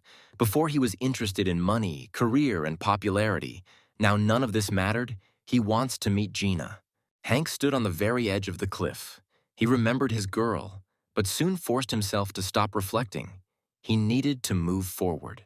He decided not to retreat even a step. No matter what the obstacles and no matter what the main test, he was ready for anything. Activating his new divine technique, an extremely powerful foot, he descended the cliff in short jumps until he landed neatly at the bottom. The guy was happy to feel the full power of his physical abilities. He never ceased to be amazed by such incredible changes. Checking the compass again, which was not responding, Hank considered whether he should go to the Black Tower. He could lose his way and get lost, so he hoped to find animal trails or traces of other people. Hank continued to descend the mountains. He noticed a small hole in the ground that was a different color from the sand. He assumed it might be an animal's footprint, but as soon as he approached it, a giant crab jumped out of the hole. At first, they froze. waiting for a reaction from each other. But a moment later, the crab chased the guy, who ran as fast as he could, but they had a serious difference in size and number of legs. The guy decided to try to turn around the rock and hide behind it, but the huge animal simply destroyed the hero's shelter, which scared him a lot. Hank didn't understand. How could he deal with the crab? It wasn't an element, so all he could do was run and hide. At some point, the great king decided that the arthropod had decided to give up the search and left, but its shell was still sticking out of the hole in the ground. He felt that this crab was too big for a representative of its species, so he decided to avoid the strangely colored rocks. Just as the guy exhaled from the recent danger, he was suddenly grabbed by the claws of a huge red bird, similar to an exotic parrot. He wanted to eat them, but unfortunately it was impossible for his abilities, so he had to use a kick to get the bird to free him. But as soon as the parrot released Hank onto the ground, his leg was immediately grabbed by the tongue of a huge lizard, and with its long tongue it lifted the guy into the air. He got tired of getting into such troubles. He became very angry and hit the animal with his powerful kick, thereby killing it. Hank didn't understand why the current world belonged to monsters. He had to kill a crab, a bird, and a lizard to save himself, but he couldn't get any elements from them. Checking the compass, which was still inactive, he tried to figure out where to go next. This feeling of being lost terrified him. The guy decided to take a little rest nearby. His shoulder was hurting. He was constantly rubbing it, and besides, he was at a loss from the new world. Hank's stigma suddenly lit up. Kent decided to give him an excellent remedy for restoring strength, taking which he could immediately renew his energy. He took a closer look at the contents of the jar and noticed little faces there. The guy decided to throw the bottle away and said that he would not talk to him anymore. Hank lay in the sun and thought about how his past life seemed like some kind of distant mirage. He couldn't believe that all the daily responsibilities would become routine. The guy was holding on with his last moral strength. He stood up and shouted loudly. He wanted the old world to return as quickly as possible. His screams woke up the dozing crab. Hank was scared when he saw him coming out from around the corner, but in the end, everything worked out. As suddenly a dull thud began to come from his pocket, he took out his compass, which finally found its direction. Hank decided that this was a reaction to his desire, and perhaps what he wanted was at the end of the beam. The hero descended from another mountain. He followed the directions of the compass, and the countdown to the start of the main test began. A couple of minutes remained. Suddenly he noticed that there were several people standing in one of the caves. He assumed that they were all from the same team, hiding. He decided to eavesdrop on their conversations. One of them warned his fellow tribesmen about the danger of entering the cave, since everyone who had tried before was already dead. But before he could finish speaking, he got hit in the face with a bat. Warren asked him not to point fingers at him. He considered them useless people, and also that they were alive thanks to Gina's friend, Julian. They continued to stand in front of the entrance to the huge dark cave and argue about whether they should go inside for the most valuable element. Time was running out. The man with the bat held it next to the other man's face. He was sure that he and his essence would be able to get out when the tests began, but he was not sure about the others. Deciding to leave one man on guard, they gave him something like a radio and asked him to report from time to time on what was happening. The rest moved inside the cave. Warren felt that someone was watching them. He asked the man not to hide. Hank came out of the bushes. He said that he was not going to fight. As soon as the man saw the boy, he immediately recognized him as the Great King. He was glad that the hero survived the test and did not expect to meet him in such a place. But in reality, he was happy for the opportunity to attack and kill Hank, immediately throwing a punch towards the guy, but he was able to dodge it. Warren continued to attack. He admitted that he also survived, and his memories were still with him. Having hit the hero, he was pleased. Hank saw an opportunity to grab onto the enemy's metal bat. He wanted to eat it using the code word, but his plan was unsuccessful as the man knew about another entity. The hero then decided to use his ability to kick, but Warren got ahead of him, using his spider leg's essence, and he was able to climb onto Hank's leg. Then the main character missed another blow. He was forced to spit out the blood that had accumulated in his mouth. The enemy explained that his essence allows him to walk anywhere, even on the surface of the water. There was less and less time left before the test began. The counter was rushing the man. He was trying to finish his business with the king as quickly as possible. Warren sped around Hank, deciding to use the method of striking from the shadows. But the guy managed to grab his hand and did not let go. He tried to break free from the tenacious trap, continuing to strike the hero's face, but he did not release the grip. There were only a few seconds left before the test. The countdown was completed, the commandment was activated, the ban on the desert ecosystem was completely lifted, and the locked objects were released. The enemy warned that they should run away from here. But immediately after these words, a shadow appeared, which pierced the man through and through, so that blood spurted from every possible crack. Hank saw this monster. It was much larger than all the previous ones. Its body looked like an elongated pumpkin, its eyes were black, and on its head there were sharp spikes, on one of which Warren's body was hanging. The hero clearly understood that he should run as fast as he could and hide in a secluded place. Deciding that the cave would be perfect, he hid behind its wall. Suddenly, he heard someone's ominous voice from the darkness of the underground palace. This something repeated what it had warned, that no one should come to him. Turning around, Hank saw how many decomposed and gnawed corpses lay inside. The monster believed that its words would not reach the people until they were all dead. Out of the darkness, the outlines of a man's body began to appear. He was leaning on a stick. Seeing that the new visitor was not leaving, he hurried him to attack, because he did not have enough courage to go outside. Hank decided to try his luck and loudly announced that he was not looking for a fight. He just needed shelter from the monster outside, but he was ready to defend himself if the enemy attacked first. Suddenly, a mysterious voice from the pitch darkness recognized the hero's voice. Without hesitation, he said the hero's name, but he was very angry, thinking that another monster had designs on him. Chester loudly warned him that he should not go further into the cave. If he touched it, he would die immediately. His body looked disgusting. It became like that because of the shimmering jade. As soon as you touch it, the body will begin to collapse, like all the bodies inside. The man was lucky because his essence was the possibility of rebirth, thanks to which he was able to survive. Chester turned to Hank again. He was incredibly happy to meet him. He also noted that his daughter would be happy to see him too. But the hero did not remember both of them. Then the man realized that the rumors about memory loss were true. He said that his daughter's name was Hannah. Jade can't reach it because he put it in a core, which he put in a frame so that other objects wouldn't touch it. Until the girl awakens her essence, he feels obligated to protect her. This time, he hoped that he could save his daughter. Chester asked if Hank was hungry. He had quite a lot of food in the cave. He suggested going inside to the fire, but asked to beware of the shimmering stones. The guy decided to take advantage of the opportunity and absorbed the bat that he took from Warren. The man was not surprised by this ability of the hero. He noted that he had not changed at all. He offered him to taste the meat of a giant crab, which he had taken from one of the thieves who had broken in there. The piece was larger than the guy's head and did not look very appetizing. Hank still decided to try the food, swallowing a piece. He was delighted with the taste of the meat. They continued to sit by the fire. The hero asked Chester what kind of relationship they had and what he knew about him. The man said that the guy was a benefactor.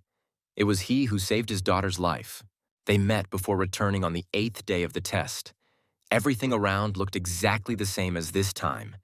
People were running away from green monsters. Chester ran away with Hannah. They held hands. But the girl could not keep up with her father and asked him to move more slowly. But he was afraid that they would be caught and killed. Even then, goblins were practically unkillable. Even with their throats cut, they still attacked people and killed them with ease. Trying to hide from them, they ran very fast, and at some point the girl couldn't take it anymore. She tripped and fell. The man screamed and then tried to cover her with his body. The goblin was already in the jump and was preparing to chop them into small pieces, when suddenly he himself was chopped up. It was Hank. He appeared in front of the invincible goblins and dealt with all the monsters without blinking an eye. The main character led them to a secret shelter in the rock, where there were already many people, including children. Gina was waiting for them, who warmly greeted the guy. Hank brought them into his team, introduced them to the rest of the members, announcing that they were now part of it too. The other young girls in the camp were delighted to have a new, young, and pretty friend. They admired her beauty and height and asked many questions. The hero's team included people who were looking for a safe shelter. They didn't want to kill or get involved in fights anymore. They were all happy to have new members of the community. They needed labor to set up new barricades, so they became part of Hank's group and they all had a place to settle down instead of fighting for their lives. But unfortunately, one day they were deprived of all this. Hank returned to the camp, But instead of living people, he saw many mutilated corpses. His group was a place of cooperation, trust, and peace. Members were added every day. Soon they became the largest group in the area, but other groups conspired to attack them. After waiting for Hank to go to defend the stronghold, they attacked them, first trying to lure them outside with a girl who asked for help. The people on duty at the entrance tried to figure out whether she had come alone, asked her to take a couple of steps back and raise her hands. The girl was very beautiful, and one of them decided to go out to meet her, although he was warned that raising his hands would not save him from her essence. Approaching her, the man felt her for a weapon. He asked her not to do anything suspicious, and then they would go inside and she would get hot food. Suddenly, her body broke into many pieces, from which many sharp arrows emerged, piercing the guards. After killing them, the girl and many crazy people went inside Hank's camp. They were all thirsty for blood and killed everyone in a row, men, women, and children. When the hero returned to his hideout, he saw dozens of innocent bodies. He was furious, ordered the survivors to wait, and then went outside. And when he returned, he did not utter a word. But words would have been superfluous, because the blood of his opponents covered him from head to toe. One morning, Hank announced to the remaining survivors that he was leaving, and he didn't care whether they followed him, stayed, or joined other groups. But Chester cried and grieved over the loss of his daughter. He could not leave her there alone. He asked for forgiveness for not being able to follow him, even though he had saved them once. The man lost the meaning of life, and therefore did not want to go anywhere. He dreamed only of death. But because of his ability to revive, all attempts were in vain. He spent days thinking about different ways to commit suicide, until one day he learned about the existence of a cannibal cave, where any substance melts, leaving no trace behind. That's where they were. It's called the Green-Yellow Mine. That's why he looked like that, because he jumped into the cave then. He jumped there without regret, but with a great desire to die. Right there where the huge piece of jade lay, his body began to melt.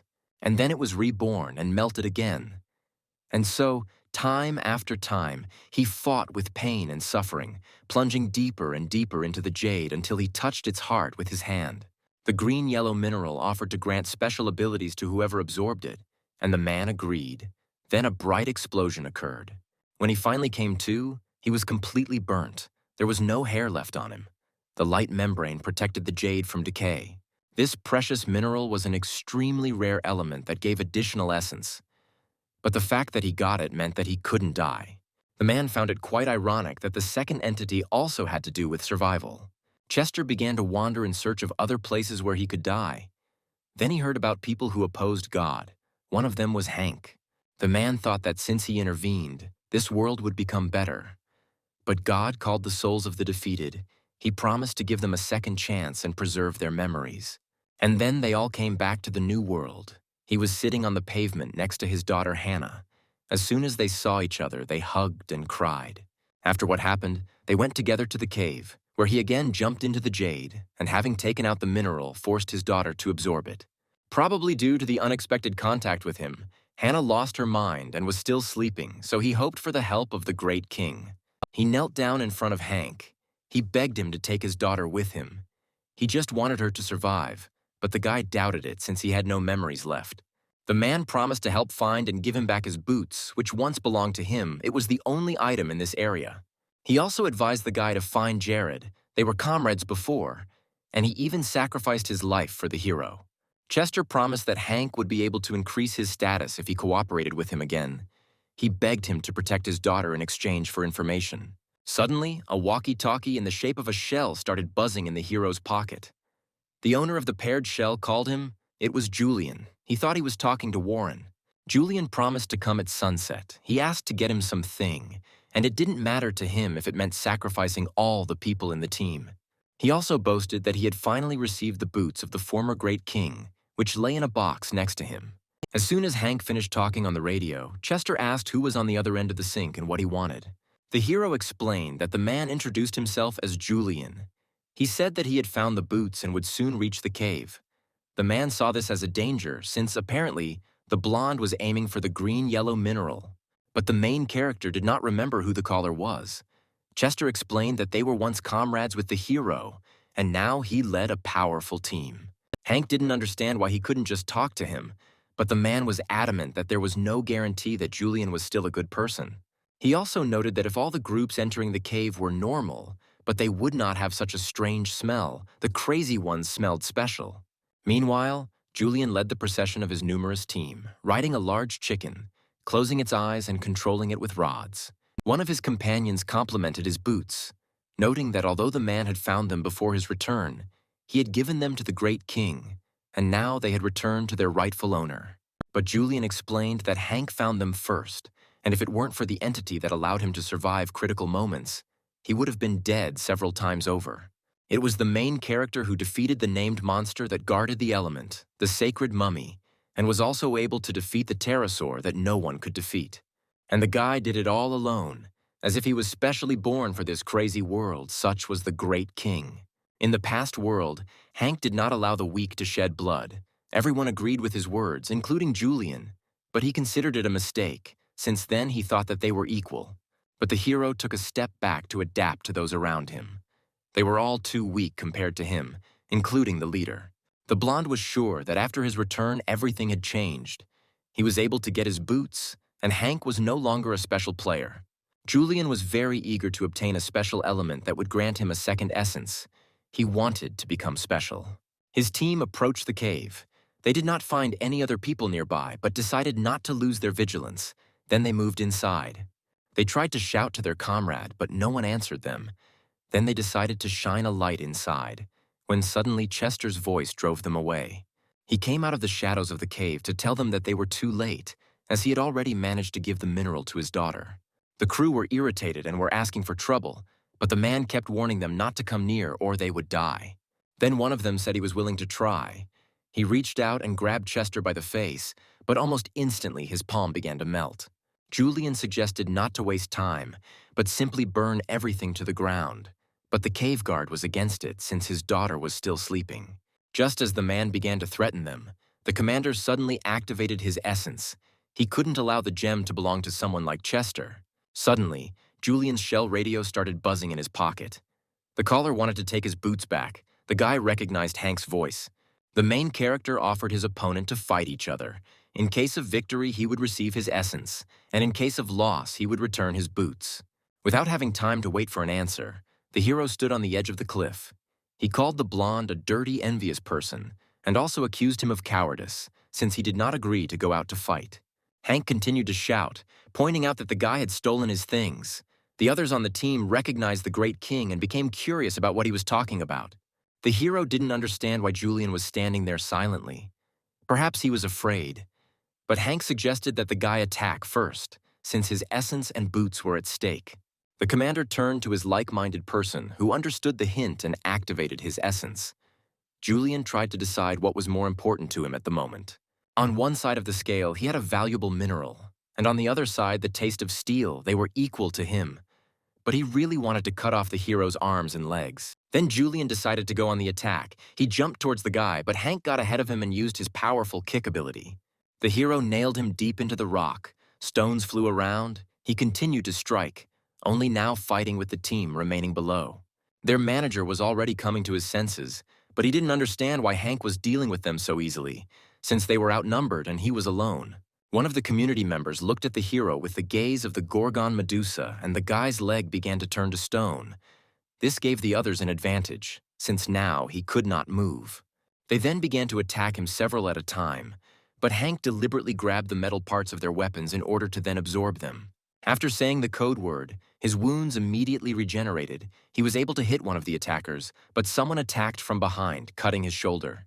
But all the hero's cuts healed instantly. He was able to kill one of the team members. Then he absorbed someone's weapon again, and another wound disappeared. He was as good as new.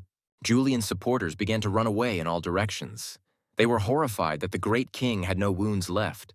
It seemed that it was impossible to defeat him. But then the blonde fulfilled the conditions for activating his essence.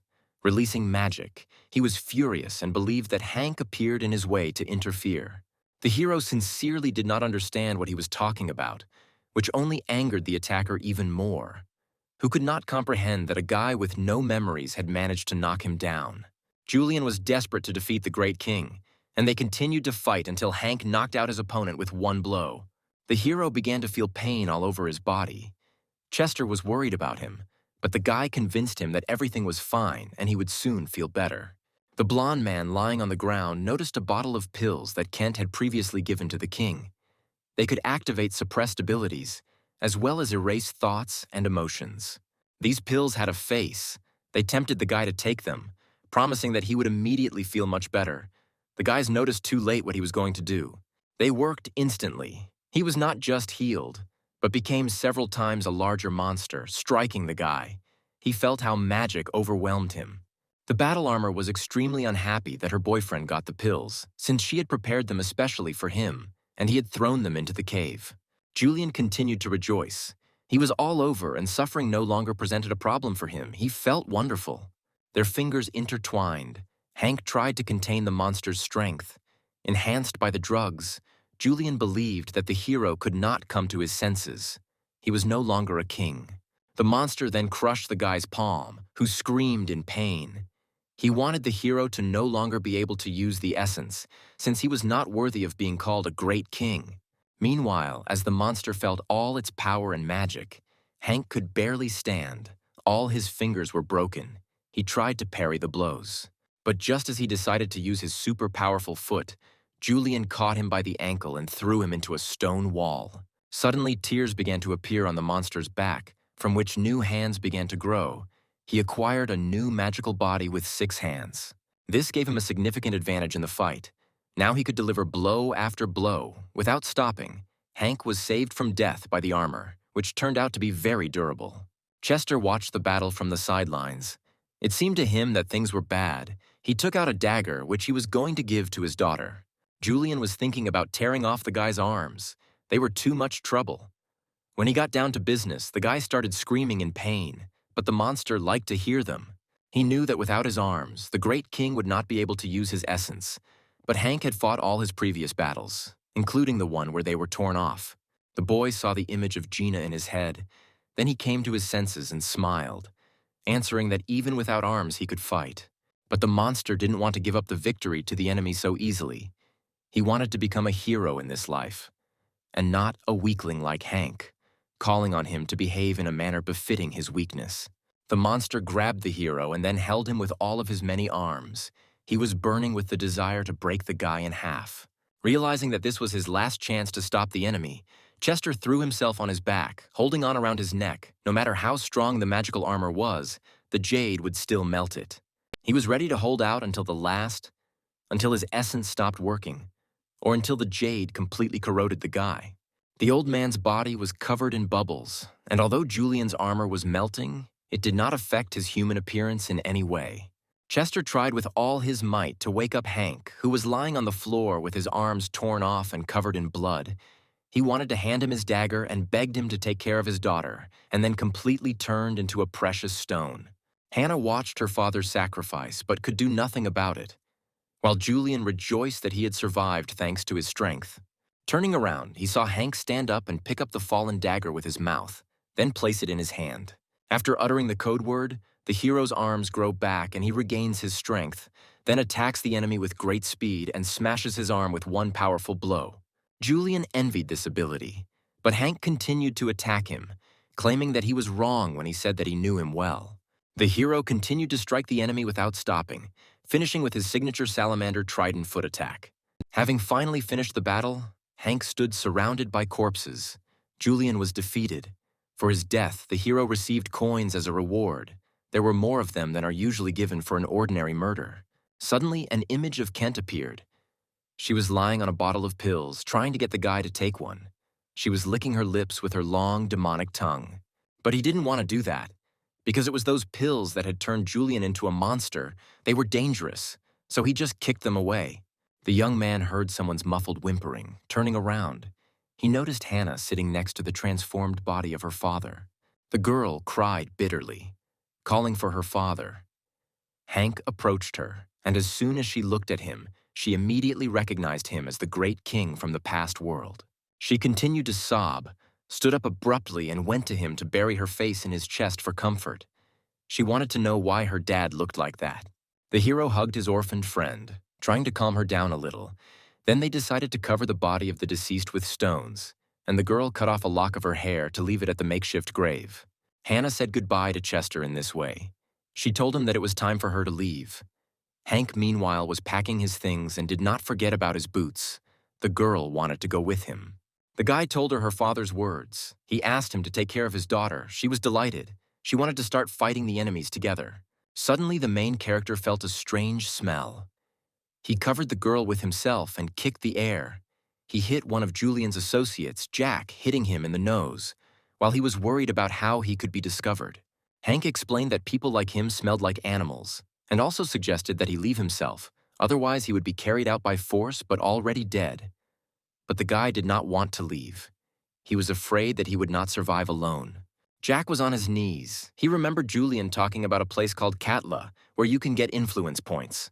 This is a city that arose after the start of the main trial. It appeared in the desert as a result of the merging of 3 needles of Cassandra. People flocked to such cities to gain knowledge and power. They appeared in many desert areas. Their team was also going there, and he knew how to get there. Hank didn't think long. He was curious about this place. So he offered Jack to take them. But first they needed to find shelter before sunset. They also had to pack their things. An oasis was waiting for them along the way. It was less of a walk than the city. There they could get water and food, and also admire the wonderful view. Jack expected them to arrive before dawn, but strongly advised them to stay away from the giant cacti. Coming out of the cave, Hank saw a large saddled rooster. He decided that he would carry things on it, at the same time warning the newcomer about betrayal and its consequences. Hannah gathered her things. Everyone was ready and decided to move out. The gray-haired man said that he would lead everyone along a safe route, but literally immediately they were attacked by a huge worm. They had to urgently run away from it. Jack thought that the monsters in this area were small, so everything would be fine. But the guys had to fight back. Hank tried to attack the worm, but not very successfully. Then Hannah entered the battle, using her essence and a spear. The spear contained a piece of jade, and as soon as it hit the monster, its skin began to melt and it fell down dead. The guy was impressed by her abilities. Jack, meanwhile, climbed the rock and saw an oasis in the distance. He called the others to head in the right direction. But the city did not look like a paradise.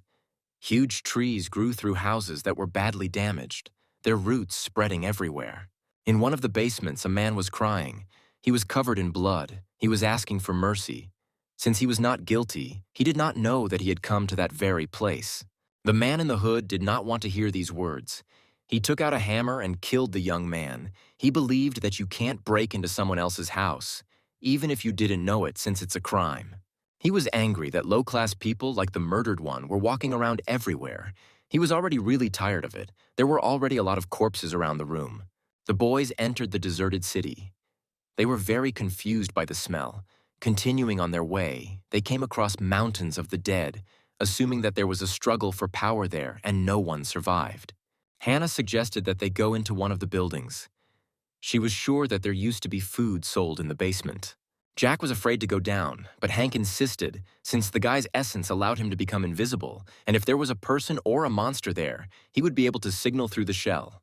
He suggested making 1 call if there was a person there, and several if there were many. And he also strongly asked not to try to deceive them. The guy activated his invisibility and began to descend inside. He was very scared, and he begged to save him if something happened. Hank counted to 100 and decided that he could go to the basement too. Hannah wanted to go with him, but he insisted that she should stay upstairs. Eventually, the girl convinced him to go together, and they started going down to the basement. It was quiet and dark there, when suddenly the radio gave a signal. There was 1 signal, which meant there was 1 person there. He had already managed to grab Jack by the neck and tried to strangle him. He was unhappy that all sorts of insects were walking in his domain. He realized that there were other people besides the guy. He called them to come closer so he could destroy them all at once. As soon as the guys entered, the guy in the hood immediately recognized Hank. Although he could not believe his eyes, he took off his hat and greeted the hero. He recognized the great king by his face and boots, and throwing Jack aside, he ran to Hank and hugged him tightly, wondering where he had disappeared to. The hero did not understand why the boy rushed to hug him. He explained that after returning he tried to find the guy, but did not know where he was, so he decided to start from this place. The guy boasted that the journey to the city usually takes 2 weeks, but he was able to get here in just 3 days, which he was very proud of. Taking the great king by the hand, He joyfully let him inside so that he could rest, and he also hoped that they could talk. Hank stopped and let go of his hand. He wanted to know who was in front of him and how he knew him. The boy was surprised that the hero did not remember him. Henry's mood quickly changed. He was still very glad that they met, because if he had forgotten Hank, he still would not have abandoned him. He then gave the hero the Ring of the Victor, which, when activated, allows you to deal critical damage to your opponent on the first hit. This ring used to belong to him. He gave it to Henry, saying that he was like a younger brother to him. The boy wanted to return it, but was ready to take it back if he was very active. But Hank didn't understand why he should be returned if he was so precious. But the guy was a little upset that his friends still didn't believe him. Jack turned to Henry. He recognized the guy and called him Mr. New Moon, but then explained to everyone that he was one of the king's close associates. The 4 moons helped the sun in everything. The great king. He was the strongest of them all. The guy confirmed his words, hoping that the hero would recognize him. He suddenly flew up to Hannah and grabbed her sharply. Hank tried to force him to let the girl go since he was protecting her. New Moon believed that the hero did not need a girl on the team. He called her weak and thought that she would fall from one blow from anyone who was lying in the hall. Hank decided to clarify. He killed all these people. The guy confirmed that he did it. Those who came irritated him and he had to do it. He believed that the hero's comrades were weak and not suitable for him. They were belittling the value of the great king before the guy seemed stronger to him. Henry suspected that the man before him had lost his fighting spirit, but he was determined to make him a great warrior again by first eliminating the weak. But Hank got very angry at his words. He could not understand why he wanted to kill his friends since he called himself his brother. Then he hit the boy. The guy remembered Chester's words about the beasts. That's what they call those who went crazy in the New World after the tower appeared. These people killed everyone without hesitation because of a simple desire. They gave off a specific smell, the same one emanated from the Lord of the New Moon. Hank continued the attack, but the guy quickly dodged, and eventually the hero decided to try to put on the ring that had just been returned to him. He threw super powerful punches again and again, but each time Heinrich avoided them without the slightest problem, keeping his hands behind his back. At one point, the young man jumped on Hank's shoulders. He admired his kicks, was glad that he was not mistaken in the hero. He was the same as before. The king threw the boy off himself. Then Henry proposed that the winner of the duel be awarded to the one who touched the other first. And just as the hero swung his leg to strike, his foot was very close to the guy's face, but he was able to get away from him unnoticed. Hank was already exhausted in this fight. The guy said that since the beginning of Enlightenment, his abilities began to improve very quickly, and his strength and speed went beyond imagination. Jack watched from the side as what was happening. He couldn't understand what was happening. They were moving too fast. His eyes couldn't keep up with their movements. Henry decided to play tag with his rival. He suggested that the hero try to catch him where he claps his hands. Hank was angry that he couldn't even touch his opponent. The difference in their abilities wasn't that big, but suddenly he remembered a similar incident. The hero then activated the Victor's Determination ability on his ring. All it took was one hit. But as soon as he swung, the guy immediately reacted and squatted down, and then he was able to touch the armor with his foot, thus declaring his victory. Since the attack of the winner's determination failed, with such a small blow, Henry caused the guy to have critical consequences in response. The guy spurted blood from his mouth. New Moon realized what had happened. He decided that it was because he was hanging out with losers, which was why his grip had weakened. He asked the hero to trust him, even if he was unpleasant to him now. But then he would definitely be grateful. He was ready to start dealing with one of his comrades. But Hank stood in front of him protecting Hannah. Suddenly he shouted loudly to Jack to start now, but he didn't understand what it was about. Then the guy tried his luck and struck, but failed the chance. The hero injured himself again with his mistake. Heinrich was upset that he still didn't understand anything. There was still a small difference between them. Deciding to demonstrate it, he began to move around the room at super speed, which created the impression that there was a lot of him. He encouraged Hank, because if he could eventually touch him, he would cause him critical damage. The hero tried to catch the real master, but with each blow he missed and only made things worse for himself, eventually falling to the floor from loss of blood. Then he thought that he had given Hank the ring too soon, that he was not yet ready to use it, and he reached out to take it. But the hero grabbed Heinrich's body with his arms, and for a second he thought that he remembered him. But Hank had a different plan of action. He held the new moon so that Hannah could pierce it with her spear. The guy handed her the ring so that they would have at least some advantage. The gentleman realized that Hank was faking the penalty kickback to trick him, and he couldn't believe how he could have decided to pull the trick. Hoping that he would now leave them alone, the heroes wanted to leave. But Heinrich was not going to give up. He claimed that he would kill them all. Hank put the ring back on and suggested playing tag again. Having struck, he hurt the guy very much, so his inner voice told him. Hank struck a few more blows and finished everything with the final one. The next moment, some white viscous liquid began to pour out of Henry's mouth. It spurted like a powerful fountain, which shocked everyone present. The guy didn't look like a nice boy anymore. He was covered in this liquid and his eyes were glowing green. He told them that he was okay and not to worry. Henry's essence continued to convince him that Hank had hurt him. Then his body turned into a huge white ball. The hero realized that he was possessed by God. Balls began to emerge from this ball, which then turned into long ribbons. There were a lot of them, and they grabbed the team and hung them in the air. At the end of each of them, there were sharp spikes. The hero began to fight them off with his feet. He was able to free himself, and then Hannah, the girl, fell to the floor and hurt herself. The main character asked her if she knew what was going on with Henry. Then he came close to her and whispered a plan of action in her ear. She ran as fast as she could in the opposite direction from the scene of the events. Jack followed her. He was terrified and asked her to wait for him. Last time, the hero did not have enough strength to defeat a creature whose capabilities went beyond human ones. He urgently needed to gain an advantage that would allow him to resist the possessed god. Hank decided to request a status. It was time to use the accumulated coins to raise his status of physical strength, speed, and durability. He remembered Gina telling him that his essence restored its powers through the light of absorbing elements, but he could still use them to their full extent afterward. The hero remembered that he could try to eat the ring, and in this way he was able to learn the technique of the winner's determination. Inside the ball, meanwhile, Heinrich tried to resist the deity. He tried to convince him that Hank was not to blame and he himself was injured. He tearfully begged God not to touch the hero. He insisted that he was a believer, but the deity considered that he was too kind a child and that the hero smelled bad. Then the deity Alex grew several times in size. Now it was not a ball, but something resembling a huge jellyfish. Hank realized that it would not be easy to escape from such a monster. Kent appeared on his shoulder. She offered her help in the battle, ready to replace him at any moment. But he threw it off his shoulder, not wanting to go through this ride again. But the deity did not give up.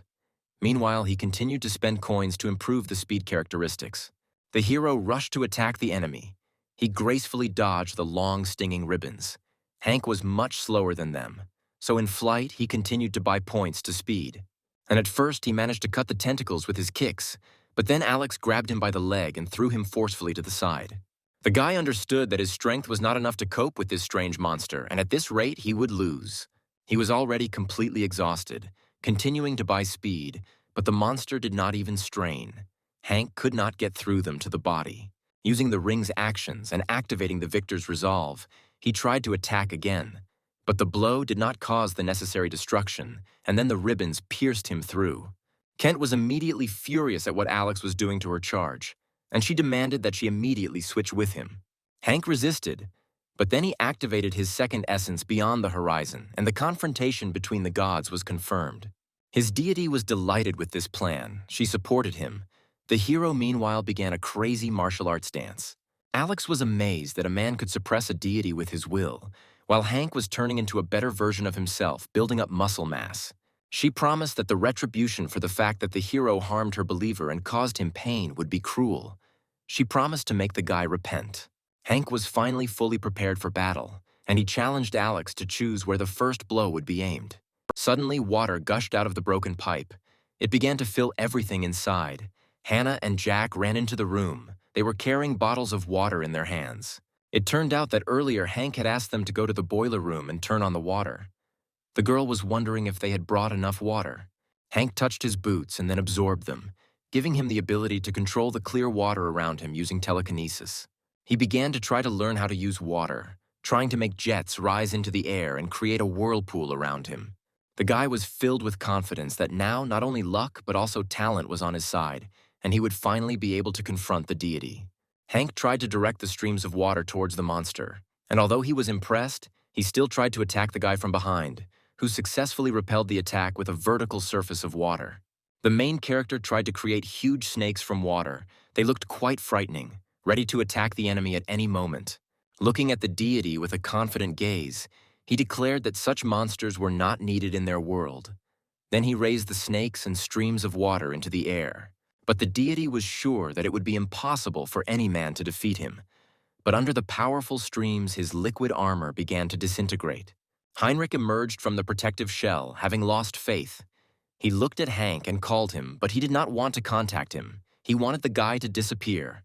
The hero then delivered a powerful kick to his opponent's chest. He screamed in pain and landed on the floor with great force, punching a hole in it.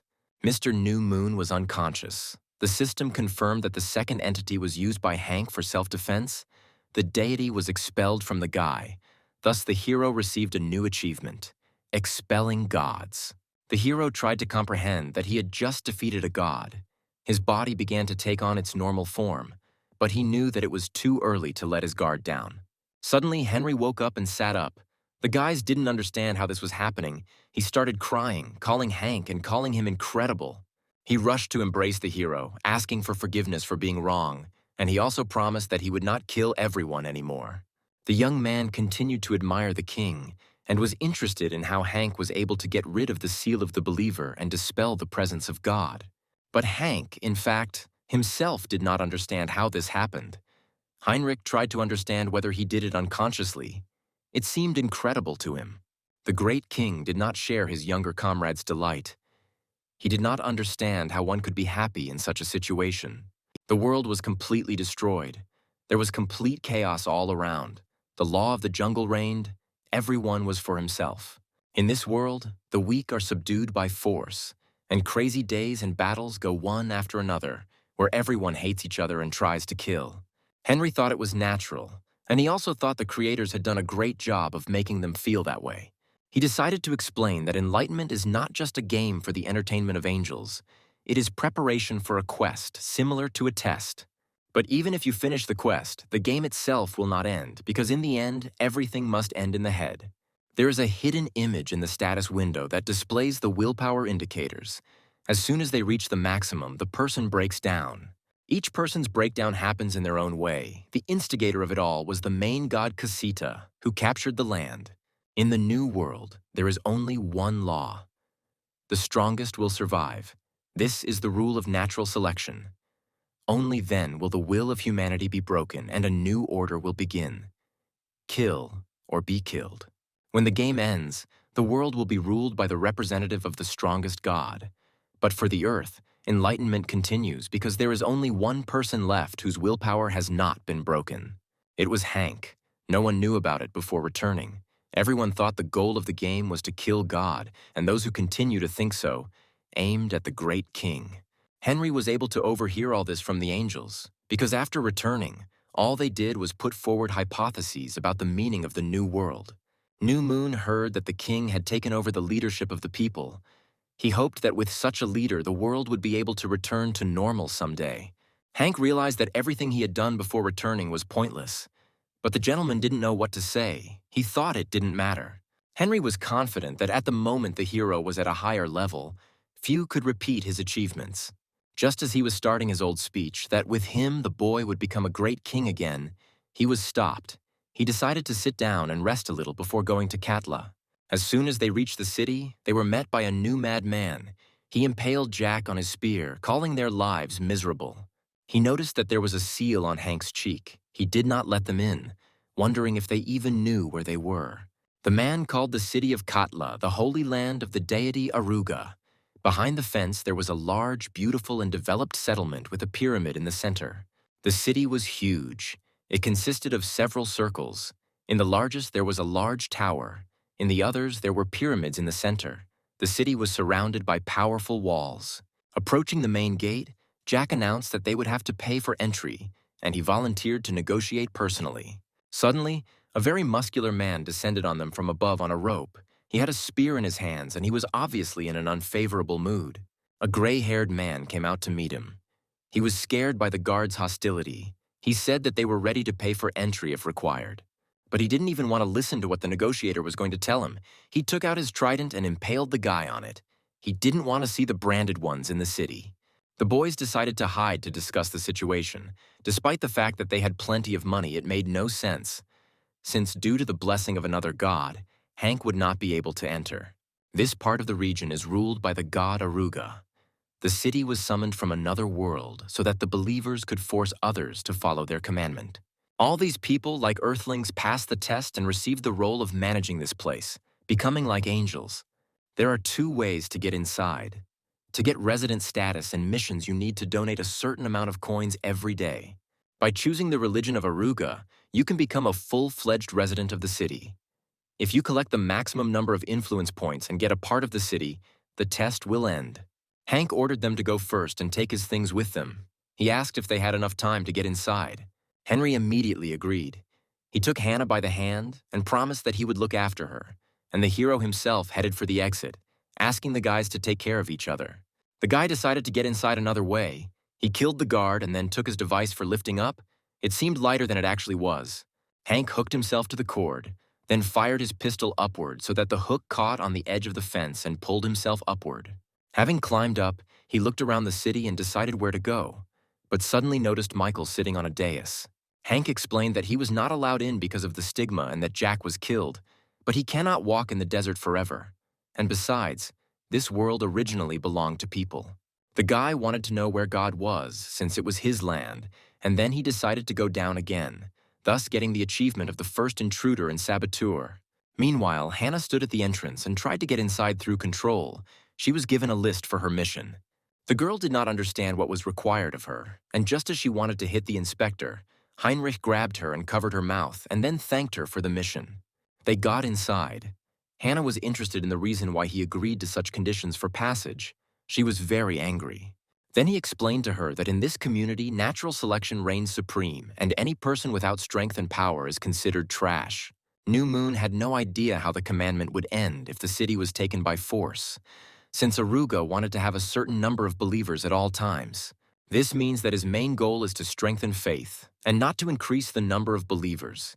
He threatened the girl that if she does anything that harms Hank, he will kill her. Suddenly, Taurus approached them with his retinue of guards. He recognized Lord New Moon and noted that they had not seen each other since their return. He greeted the new guests and noted that it was a great honor for him to meet Henry. But the latter did not recognize him and asked him to leave his sight. Taurus did not take offense at his words. He explained that from today on, he was the manager of the shopping district. His essence, the sweet tongue, specializes in bargaining and persuasion, and also allows him to instill the necessary thoughts in his interlocutors.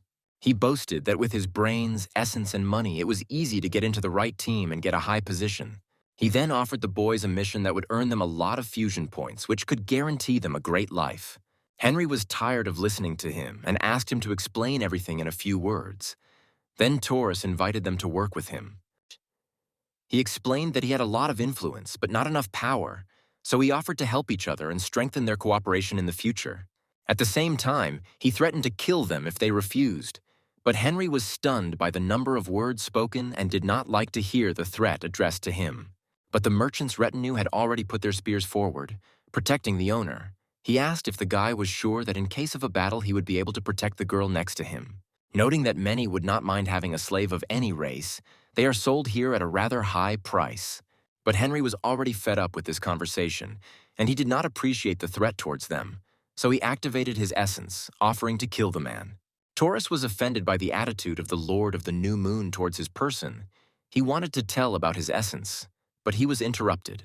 The uniformed soldiers claimed they were attacked at the northeastern gate, and he called on everyone to join in. Hank jumped over the fence, killed several guards, and he himself was badly injured, so he urgently needed to absorb the elements. When he tried to eat their weapons, he realized that nothing came out, deciding that it was because they were not human. So he began to look for shelter. Then he tried to tear up one of his tickets to call the gun dealer, and a bright girl named Marie appeared. She was very loud when she greeted the client, but she noticed that there was no one around. Marie was scared. She tried to understand who called her. It turned out that she sat right on the guy and didn't notice him until he reacted. Then she apologized and helped him up. But Hank wasn't thrilled with her thunderous voice. He angrily whispered to her to shut her mouth. then covered it with his hand, looking around to see if she had attracted any unnecessary attention. Marie started to cry, realizing that she had been summoned during the battle, wondering who had given such a bad man like Hank her exclusive summoning ticket. The seller laid out her goods on a rug right on the floor. The hero said that he didn't care what to buy. He was ready to spend all his coins on the goods. He took the first dagger he came across and decided to buy it. The girl was surprised and asked where he was going to use it. Marie was very puzzled by his answer that he was just going to eat it. She immediately imagined him biting off the blade and chewing it, thinking the guy was crazy. She was greatly shocked to see that after absorbing it, all of his wounds disappeared, and his essence also allowed him to gain the abilities of objects. Suddenly, the girl became embarrassed and asked if she could see the client's status in her magic ball. They sat down opposite each other, and after she said the code word and the client's name, she was given access to information about the guy. Opening his status, she saw all of his existing techniques and abilities. She realized that he was gathering elements, and then she suddenly grabbed his fingers. Marie noticed the imprint of the winner's ring since it was spattered with blood. She was unable to see it at first. Hank decided to find out if such a diverse number of features was a great rarity. She then noticed that the boy had the mark of the goddess and considered him a very dangerous person, then screamed in response to his question that it was incredible. The girl explained that initially the elements were only in the possession of historians and great heroes of various races from many worlds, and records were kept of these treasures. Therefore, the abilities were not so easy to obtain, and in general, the fact that elements are imprinted on the hero's body and soul after use is an amazing skill. For example, accelerating blood loss causes his blows to bleed, while maximizing pain increases the damage he deals to his opponent with each blow. She considered all this unthinkable, and especially the favor of God, which is not easier to obtain, because to do this you need to please him. She also noted that the guy can use his abilities more effectively, and if he starts buying exactly the elements he needs, they will only improve the abilities he already has. Then she suggested that he buy the corsage of a fallen aristocrat, which increased pain maximization and reduced weight. Hank immediately agreed to her offer and bought the product, and also asked for a bag. The girl was very happy. Marie said that he had a special storage where he could store elements, but the guy didn't understand it and decided that it was always faster to get what he needed from the bag.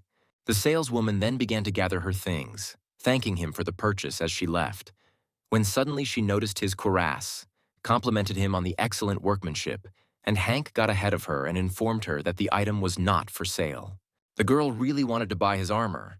Then her assessment of the seller would increase several hundred times, and no one else in the association would dare to disrespect her. Marie bowed. She understood that selling something given by God was a sin, and a great misfortune awaited the person who did so, but it didn't hurt to try. But she finally lost her dreams, drooling and saying that if she had bought the cuirass, she would have been able to take the position of branch manager and would have achieved success as a salesperson. When suddenly Hank noticed the shadows of unknown people, he quickly grabbed the seller. She screamed in fear, not understanding why he was behaving like this, because work comes first for her. The hero tried to save the girl from the attacking warriors guarding the city. They had already jumped from the roof and were flying towards them. He threw the girl aside so that she would not be harmed, and he himself began to fight with his rivals who were armed with sharp daggers. Their faces were completely wrapped in ribbons, their ears were pointed, and only one eye. Hank was full of confidence. He grabbed his scimitar and swallowed it. The hero, with his irresistible kick attack, was able to cut off the creature's hand holding the dagger and then struck it in the head. In a battle with another, he was able to cut off its head with just one easy move, which flew past Marie, who screamed in fear. After the battle was over and Hank was the winner, he approached the saleswoman and solemnly announced that he had a proposition for her. He confessed that he was going to capture this city, which was called the Holy Land, so he was sure that it was full of divine items. His proposal was that he would sell her all these items, and in exchange, she would collect goods that suited his abilities. Then she would be able to become not only the head of the branch, but the president of the association. The girl was afraid that Hank would have a hard time, but he didn't care. After a few moments, she was very happy and agreed. They shook hands, and she said that she relied on him. Marie handed the guy her personal call-up tickets and also admitted that she would eagerly await his next call-up. After the girl left, Hank wondered out loud if all salesmen were like this. Then he took out his pills from Kent and decided to sell them next time. But upon hearing his words, the deity became very angry. She was surprised by his insolence and declared that she would not allow it. The hero closed his ears so as not to hear her anymore. The great king continued his journey to conquer the city. In another house, he killed several creatures in masks, when suddenly his hand began to tremble from the jar of pills. It was Kent. She claimed that the pills would not leave him even if he threw them away. She was angry that he had even thought about selling her gift and wanted to punish him. Hank was also angry because she had given them to him of her own free will so she could take them and get out if something didn't suit her. Then he took out his tickets and wanted to call the seller to sell them, but she appreciated his rebellious spirit, and her heart almost jumped out of her chest. Suddenly, the system checked the faith buffer and executed the punishment for breaking the rule. Hank asked if she shared his pain. The punishment was an eye for an eye. The deity was delighted and explained that all this happened because of his essence. Then the guy decided to make the pain even more excruciating and was going to tear off the ticket. But he felt a strange pain from the bottle of pills. It went through his body like lightning, preventing him from calling the seller. Kent stated that she could adjust the system to him. The pills turned out to be a living being and took the moment to escape from Hank's hand. The hero chased after the can, surprised that the element could move on its own, but they fell into the hands of the guard. He took several at once and immediately began to transform into a huge, crazy monster. The guy asked for status, but the man's hand ended up on his face. Still holding the boy, he slammed him into the ground and then ripped out a huge column of concrete and threw it at him. Hank managed to jump out from under her, and then, finding himself in the air above the man, he used a brutal kick and killed the Bemurian and received coins for it. Having finished the fight, the guy looked back as he was trying to find where the pills had gone again. They were again trying to run away from him. The hero heard someone shouting that there was an intruder here, so he used his abilities to jump on the walls of houses, still trying to catch up with the pills. On the way, he was overtaken by the Bemurians. He quickly dealt with them so as not to lose his element. They jumped off the cliff, and he after them. Meanwhile, Hannah stood surrounded by many bloody corpses. They attacked her, and then the mineral inside her melted them all. The girl tried to comprehend that it was she who killed so many people. When suddenly someone touched her shoulder, turning around, she saw Taurus's face. She didn't expect this and screamed in fear, but it turned out to be Heinrich. He wanted to make fun of her, but at the same time he appreciated her, because before he considered her useless.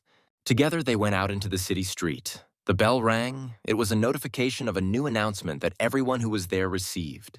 It was about Hank.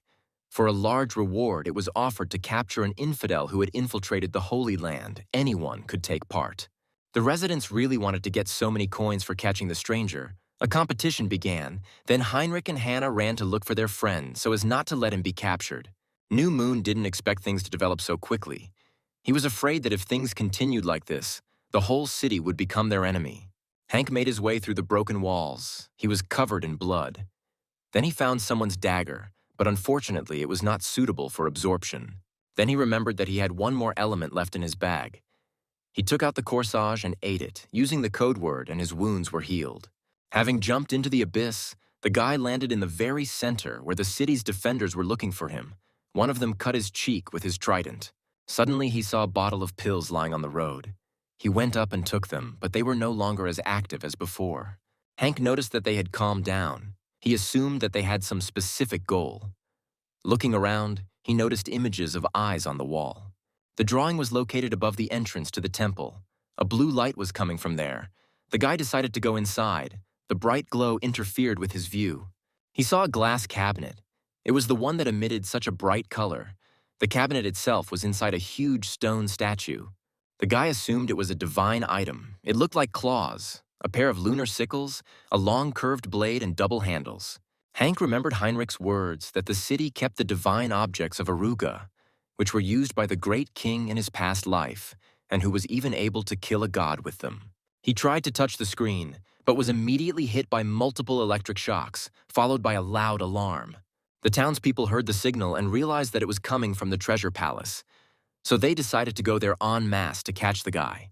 The hero decided to touch the cabinet again, but this time he held his hand on the glass for a long time.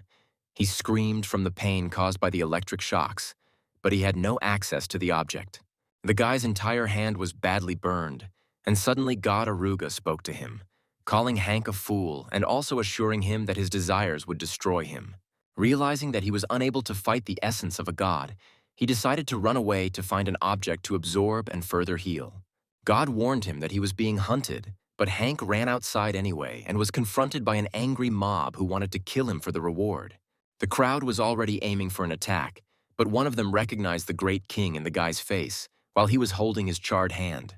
The villagers began to argue whether they should kill the guy now, but if they captured him, they would get coins. Someone wanted his essence, but already had two. One daredevil decided to try to attack the king first, since the others had been chatting for too long. But before he had even gotten halfway there, he was torn apart by a man in a scarf and mask. With just a wave of his hand, he managed to tear the man's flesh into two pieces. The madman declared that Hank was his prey. The hero had no idea what awaited him, and he had no fear at all. He admired how the old man hit the man right on the bull's eye. A masked, red-robed resident attacked Hank first. Then a second one in blue robe joined him. Everyone thought he used the splitting technique. The second attacker took out a round metal sledgehammer and struck the hero in the face, causing blood to spurt from his mouth and nose. He struck again, causing the boy to curl up in pain, preparing to strike again, but was stopped by his twin, who said that the boy would die. They sent a report on the completion of the mission to the high priest, and after that, concrete blocks began to grow out of the ground in front of them. A giant staircase appeared that led into the temple, and at the top of it stood the high priest Ronald, dressed in a cassock. Ronald began his speech by telling how the god's land had been desecrated by an invading infidel, which enraged the god Aruga. Those who captured the criminal were promised a reward, and the criminal faced severe punishment from Aruga. Ronald decided to perform a ritual of purification with the blood of the sinner himself, since the land of God was defiled, then ordered Hank to be brought. Two masked men took the hero by the arms and led him to the priest, but they were stopped by a huge guard, who allowed only one of them to rise, since it was he who had grabbed the sinner.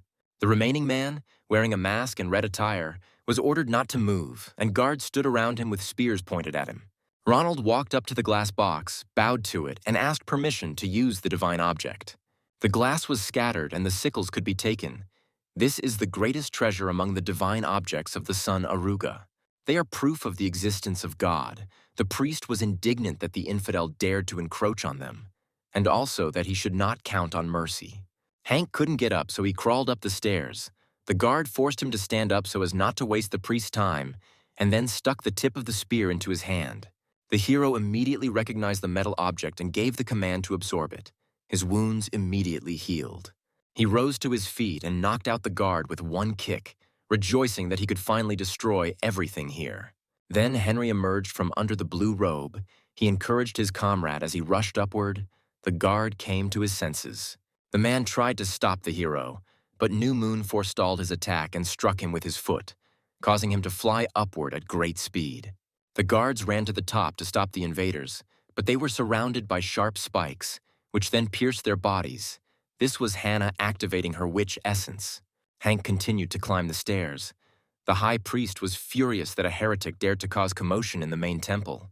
For this sin, he aimed to cut the throat and rip out the heart of the hero with the help of divine sickles. He was preparing to attack the guy.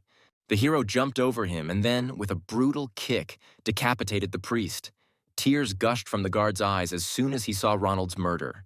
The man tried to climb up to kill the guy, but the Lord got ahead of him, jumped on him, and punched a hole in the ground with him. Henry was furious and shouted at them. Because of them, he was forced to hit his friend. This was their plan if the penetration of an infidel into the city was discovered. The guys decided to be the first to find and capture Hank, and then take him to the tower so that he could destroy the heart of the city in one fell swoop. New Moon was angry that he had to hit the hero. He activated an essence that strengthens proportionally to the level of anger.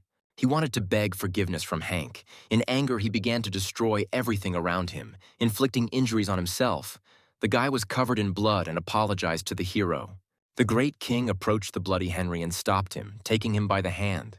The boy asked if he had dealt well with the guard. The younger brother began asking question after question. He wondered if Hank was going to eat the swords, if he was hurt, and also remarked that they suited him very well. He saw that the hero was stained with his blood. He apologized and asked him not to come closer until he washed it off him. But Hank put his hand on his head and praised him for his actions, which made the guy incredibly happy. He started shouting again, happy that the hero had praised him and acknowledged him. He was completely delighted and tried to attract everyone's attention to share this news. The king again remembered Chester's words about people whose minds were clouded during the hunt in the New World being beasts. He tried to think about what he should do with the new moon in the future. Then the incredible happened. The voice of the god Aruga appeared. He was angry that these heretics dared to desecrate his holy land. He began activating the transmigration of the soul. The priest lifted his head and placed it on his shoulders. The deity was about to punish the unbelievers. His body began to transform. The guards noticed the appearance of the god. They fell on their knees and began to bow to him in respect. They all extolled his name. Aruga descended from the heavens. Heinrich was delighted with the arrival, while Hank was completely unable to comprehend what was happening. The young man remembered that everything happened exactly as it had happened to him when he was a believer. His body became the mediator. Thousands of huge hands with fingers appeared out of nowhere and grabbed all the guards, who considered it an honor to give up their souls and bodies. Aruga threw them all into his huge mouth and devoured them. The people continued to chant his name. They were glad to die at his hands. Henry noticed that all the people were thoroughly brainwashed. Their faith turned out to be deeper than it might seem at first glance. Hank called them psychos. Then the huge mouth grew into a huge worm with a human jaw. It continued to eat every person in its path. Some began to run away. The inhabitants screamed in complete confusion. They thought that the test was over with the murder of the high priest. It seemed impossible to overcome something like that. They believed that there was only one person who could defeat this new monster, and his name was the Great King. Remembering that last time, he also saved them, calling on them to free themselves from the place where they were bullied, offering to follow him. Hannah didn't share the general enthusiasm. People were encouraging Hank to fight the deity, but she was sure that they wanted the guy dead. But the hero was already climbing the stairs again. He activated his second essence beyond the horizon, and at the same time received a cult of his personality. The main conditions for receiving were met, and the legend of Hank's existence began to take place. He began to understand who the gods really are. He considered them to be pathetic creatures with intelligence who passed the final test and then demanded access to god status, which they received in the game. The boy believed that Aruga should not be proud of his title, because none of those who get rid of their followers whenever they please are worthy of the title of god. He called such creatures nothing less than monsters. The monster with the soul of Aruga roared at the thought that a mere mortal dared to mock him. He called his body the sun god. He had a flame that could burn the entire universe. His rage was great. He wanted to kill the guy. The deity sent a stream of flame towards Hank, thereby melting the earth. The guy could not call him either a god or a devil, but only a monster. The city began to burn. Stones fell around from the blows of the god. Hannah protected herself in a sphere shell, but she barely withstood the flames. The girl was irritated that he was behaving ignorantly there. Heinrich approached her. He was sure that since Hank called God a monster, it meant he could be killed. She asked him if he had seen the king, but it seemed obvious to him that the boy had gone to deal with Aruga. The power of a god depends on the vessel he resides in, so gods choose stronger vessels, but Aruga chose quantity over quality. The result is an incredibly powerful creature, but the more power he uses, the more vessels he needs. Otherwise, he will begin to weaken. Heinrich was confident that they had a chance to win, but now they could only prevent Hank from achieving his goal. The guy noticed that this was not the person she was used to, so she should not interfere with the Great King's battle. But suddenly he decided to go with her if she wanted. He had a plan to help Hank win the battle with the monster. The hero noticed that the creature's body was getting smaller, just as Heinrich had told him. He heard from a distance how his body was being destroyed. Although it was huge, it was poorly made. The guy decided to put the coins into strength until the monster's strength ran out. He also noticed an innovation, strength points, but did not know what they meant. Hank began to advance, but quickly realized that the monster had blocked his approach with rocks. Suddenly, Heinrich appeared next to him, carrying Hannah. She was not very happy about it. The guy suggested having some fun. For starters, he decided to help clear the road. But the king did not want to involve them in this battle and ordered them to run away from here. The monster threw a huge beam of light at them. New Moon still held the girl on his shoulders. She screamed, asking to let her go. Hank was also nervous. He was afraid that the monster would harm them. Suddenly, Aruga released a huge purple flame from his chest. Scared, the guy let go of the girl. She was very scared and irritated at the same time. But her father did not leave her, asking her not to worry, since the jade stone inside her could reflect any blows, which Henry took advantage of, using the girl as a shield. Her internal defense worked perfectly. There was no trace of hellfire on the guys. Then the master decided to use her ability to repel the attack. He quickly moved, holding her and sending beams in the other direction. The guy was very happy that his hopes regarding her talent were justified.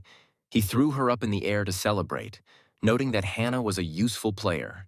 The monster Aruga was running out of strength. He was melting before our eyes. His faith was weakening. He urgently needed believers to absorb.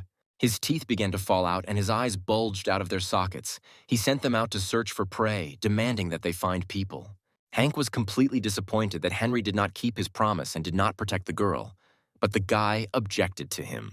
He pointed to the bright stone in the middle of Hannah's chest, a green-yellow mineral made of shimmering jade. It was the girl's second essence. The hero remembered her father telling him about it. But New Moon doubted the power of the element. He suspected that it absorbed light and stored magical power.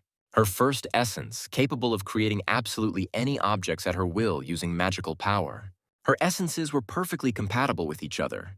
He also assumed that the mineral was now completely filled with the magical power of Aruga's light beam. But Hannah was already tired of the guy constantly using her as he wanted without her permission. She forbade him to do this, being very offended. Suddenly, one of the monster's eyes appeared in front of her. It looked at the girl, and then it shot a beam of light at her, which instantly reflected off her stone. And she didn't even notice the attack, trying to close her eyes from the brightness. Hank asked if she was okay. She said yes, but also noticed that they were surrounded by many monster eyes. They fired beams of light at the boys, trying to kill them, but Heinrich managed to react in time. He grabbed the girl again and ran around the hero at high speed, using her as a human shield. Hannah no longer had any strength. She could barely breathe, and New Moon suggested that they leave the city right now since Hank didn't need it. He was sure that the whole city was a vessel of this monster. They worshipped him, and he devoured them in order to gain strength and will do so until he kills the hero. Aruga continued to catch his believers. Then he put them in his mouth and his size grew incredibly. The monster demanded that everyone bow before him. His huge hands roamed the streets of the city and grabbed people running away and screaming in fear. His fingers and palms also had jaws that could eat a person, which they did successfully. People did not understand why they had to go through this if the test was over. The city's inhabitants rushed to the main gates, but they were locked, as all the guards had been killed, and they knocked on the doors, asking to be let out. One of the girls cried from fear and hopelessness. She thought that their only way out was to pray. But her friend was surprised by her impulse, since there was no one to ask. The townspeople turned to look at the tower. They could see their village being destroyed, thick smoke billowing from the fire. Although they didn't know who to pray to, their only salvation was Hank, who was ready to attack the monster, his faith points growing exponentially. Hannah was tired of being a shield. She started to get mad and scream at the eyes running everywhere. She wanted to be left alone. She was crushing them with her foot when Hank called out to them to be ready. He was going to destroy them all at once. The girl asked him if he had a plan on how to do this, so he asked her to lend him her power. He couldn't understand why this was happening, but he felt that his strength was overflowing. He was sure that he would definitely not lose.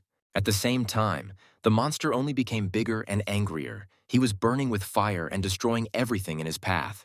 He demanded that the infidels return the divine object to him. Hank raised his sword to show off his prize. Although he had never used it before, he would try to defeat Aruga with it. Henry was filled with confidence that the hero would succeed. Even though he had lost his memory, his body remembered everything. Hank thought so too. The monster was burning with rage. They decided to start the battle. The guy asked Hannah if she was ready. The girl began to accumulate all her energy in order to then spread it to the king. She tried to release the light and strengthen the magical power.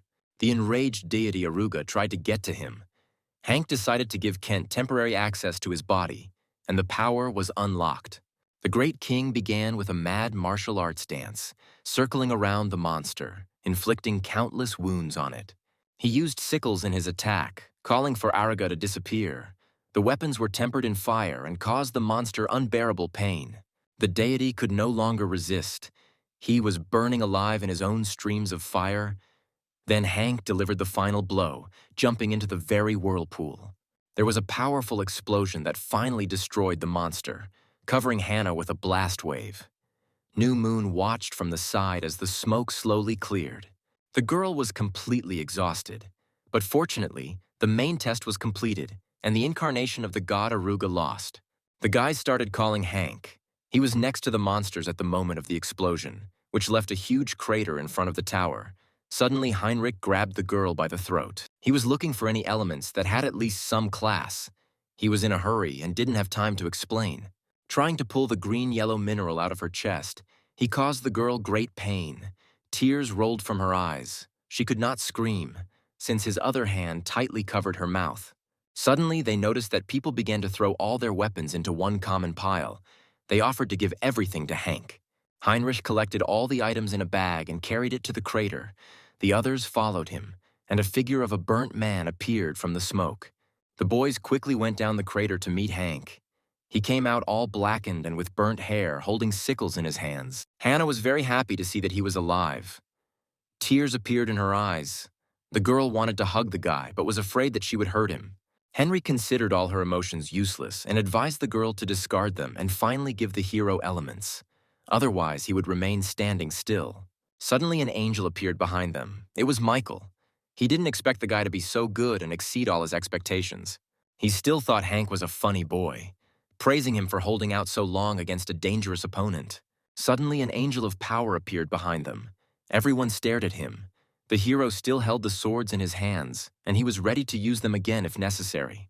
Castiel flew in to congratulate Hank on his victory in the battle. The hero overcame the main test, so he becomes the new master of the Holy Land of Katla. He then sent his blessings to the new god in the form of Hank, thereby healing his wounds and returning him to his former appearance. People began to come closer and closer to look at the new deity. They surrounded the boys and just stood in silence. From that moment on, the Holy Land and the believers entrusted all their wishes to the hero, since he fulfilled all the conditions and was worthy of being called a god.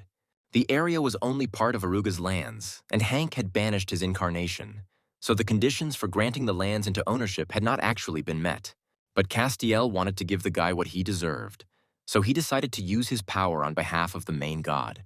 He then asked what holy land Hank would like to have. He thought for a moment, but knew for sure that he wanted one where people would not kill each other. He also didn't want to have anything to do with monsters and people with animal instincts anymore, like on one of his days in his past life with Gina. Suddenly, he found himself where he dreamed of being. There was a lot of greenery around. Small houses were adjacent to high-rise buildings. Hannah also appeared in Hank's new world. She ran up to him from behind and hid behind the hero's strong back. He asked how she was doing. The girl felt fine, but there was not a soul else around them. They had the feeling that they were alone there. Henry appeared out of nowhere in front of them. He was surprised that there really were no murders on the new Holy Land, and there was no place for animals. He felt a little lost as he couldn't get into town to see Hank, so he said goodbye to them and promised to meet next time. The newly minted god did not think that his words would be taken so literally. He tried to stop the new moon, but it was too late. The hero regretted that he wished such a holy land for himself. In the very center of the new city, there was a tower. A fence was built around the periphery. There were also mountains instead of asphalt. All the roads were covered in grass and trees. Everything here reminded the hero of the world before the test, except that there was nothing else here. All the cafes were empty. In this city, the very existence of animals was forbidden. These are people who went crazy during the Enlightenment, which made them aggressive. The guy wondered in his head if this city was a reflection of his true desires. Suddenly, an announcement appeared about the first offender. The punishment was expulsion from the city. Hank dropped his bag and ran as fast as he could to the gate. He saw two men and a woman with a child in her arms running towards him across the desert sands. But a huge devourer worm crawled out of the ground.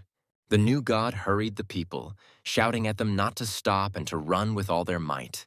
The worm had almost caught up with them. Then the man decided to kick the woman so that she would fall with the child, thus giving him a chance to reach the city this time. The monster caught up with the mother and child, and he continued to run.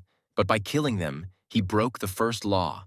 The system recognized him as mentally ill and expelled him. Hannah also approached the disappointed Hank.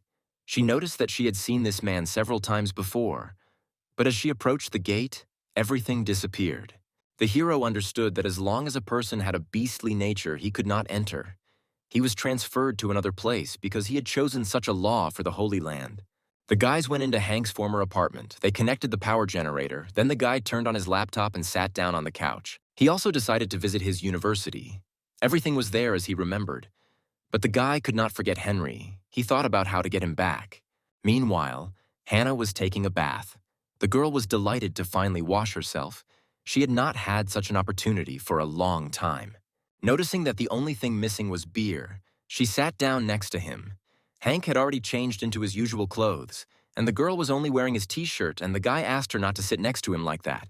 The guy's laptop was open, and the girl asked if he had watched a movie on it since she wanted to too, and arbitrarily opened one of the folders. But instead of a movie, she came across an adult movie. Hank felt ashamed and tried to deny that these were not his files, while Hannah tried to quickly delete the shameful information. Suddenly, the girl asked him an unexpected question. She was interested in why she also did not disappear, because she also went through enlightenment, and she killed people with her abilities. Her powers scared her because they acted out of control and caused a lot of pain to people. She also thought that she would have to become a beast to survive. Hannah liked this city because here she could finally forget about such thoughts and no longer be afraid that she would kill someone. Out of the blue, Hank suggested eating to improve the mood. He took out chicken noodles and suggested leaving the reasoning and finally watching a movie. They chose which movie to watch, turned it on. They experienced the whole range of emotions and feelings. They ate soup, laughed, and cried. The girl began to fall asleep, leaning on the guy's shoulder. He was worried that she would catch a cold. He said that he would sleep in the bed, and Hannah decided to lie down in the sleeping bag to restore her mental strength. She laughed sheepishly, as the sleeping bag smelled of Hank, which was exactly what she had been counting on. He had decided to go out for some fresh air. But instead of falling asleep, she opened her laptop again and started looking at the guy's photos. Finding a photo of a girl, she became jealous and closed the screen. As Hank stepped outside, he received a notification that his faith points, which turn people's faith into power, had increased again. The guy was thinking that perhaps Heinrich and the people who disappeared back then were looking for him. Instead of appreciating those who were there and supported him, he was only thinking about how to survive. He also wanted to understand why most people are crazy freaks and beasts. But there are also normal people like Chester. He thought about how to return the old world to live with them. The hero remembered how Gina told him that the great king must lead the people to kill the main god. Hank had the idea to call the salesman Marie. She immediately came to him, but he just looked at her and was silent. Then she became curious about what he wanted from her. And then Hank was able to confess to her that he was planning to kill God. She was stunned by this news and asked again whether he was serious or not. The arms dealer was extremely scared by the hero's desire. She definitely didn't expect to hear these words from him, and then she yelled at the guy. Marie wondered why she was being punished like this, and also thought Hank's decision was stupid, because if the angels heard, they wouldn't leave her alone. But Kent was inspired by the hero's determination. She knew that he was strong, then adding that he excited her with his persistence. The girl noticed the goddess and with undisguised admiration recognized her as the goddess of pleasure, Mrs. Kent. Hank tried to drive the deity away, asking her to shut up as she was only making things more difficult. She pretended she hadn't seen or heard anything and wouldn't tell anyone anything. He promised Marie that if she stayed, she would not regret it. He was going to give her all the divine items he could get. For example, he wanted to give her the pair of Aruga moonsickles that he had just won in a battle with a god for sale, and the girl immediately showed interest. She picked up the blades to verify the authenticity of the items. Their molecular structure was like a supernova. Marie asked if he had used the daggers to kill the deity. Hank confirmed her suspicions and asked if she would be able to sell them at all. The saleswoman asked the guy to wait a minute, took out her phone, dialed the number of the sales association, then said that her client had a high-end item. She also confirmed to them that it was genuine and then apologized to the hero as she had to leave for a short consultation. She was gone for only a few seconds. When she returned, she looked very pleased. The guy asked her what the community had told her. To begin with, she was told to make a deal, and in exchange, she was promoted from a novice salesman to a special status peddler. The girl was very happy with this news and was very proud of herself, because now she had the right to buy high-class elements. The promotion process to a special class began. Marie disappeared in a bright flash of light, and then her appearance began to transform and her clothes changed. In her new image, the girl was ready to buy even his heart. But Hank was a little uncomfortable with the way she flirted with him. Realizing he was in no mood for jokes, she suggested they get down to business. First of all, they provide a high-class element for free. She took out a magic ball, then held it out in her hand in front of the king and asked him to choose whatever he liked. Hank was surprised that such a thing existed. The catalog contained items of the highest and super highest class, which were supplied by first-class sellers. He wanted to ask the girl a question. She was ready to answer anything except personal information. Then he asked if she knew the source of the god's power. Marie was stunned, but replied that the source of strength is fear. Not all people sincerely follow the deity from the very beginning. But when they see the miracles they perform, they have no choice but to bow their heads in recognition of the difference in power. People, captivated by miracles, gain faith. They retell stories, making legends out of them, and ultimately, by binding people with fear, God gains power. After her story, Hank thought about fear, asking for the status. He found out that the faith item was added to the status window after the battle with Aruga. He believed that there must be a reason why the counter that had been reset due to using power in battle was increasing again. As he began to look through the catalog of possible gifts, he stuck his hand in the window and pulled out an amulet of a frog that collects and absorbs without limit, which was simply made for storing food. Then he remembered about the pills and offered to buy them too. Marie was delighted with the divine item and agreed. Just as she began to thank him, suddenly the curse began to be cast on the pills, one after another, almost without stopping. After the curse was cast, the girl became very scared and began frantically packing her bag, apologizing for her arrogant behavior. The living pills laughed at her, and Hank found out that it was Kent, and Marie refused to buy them and said that she was closing her shop. The hero did not insist. The guy returned to the room and fell asleep, and in the morning Hannah woke him up. She climbed onto his bed in her short and tight nightgown and said that something was happening outside.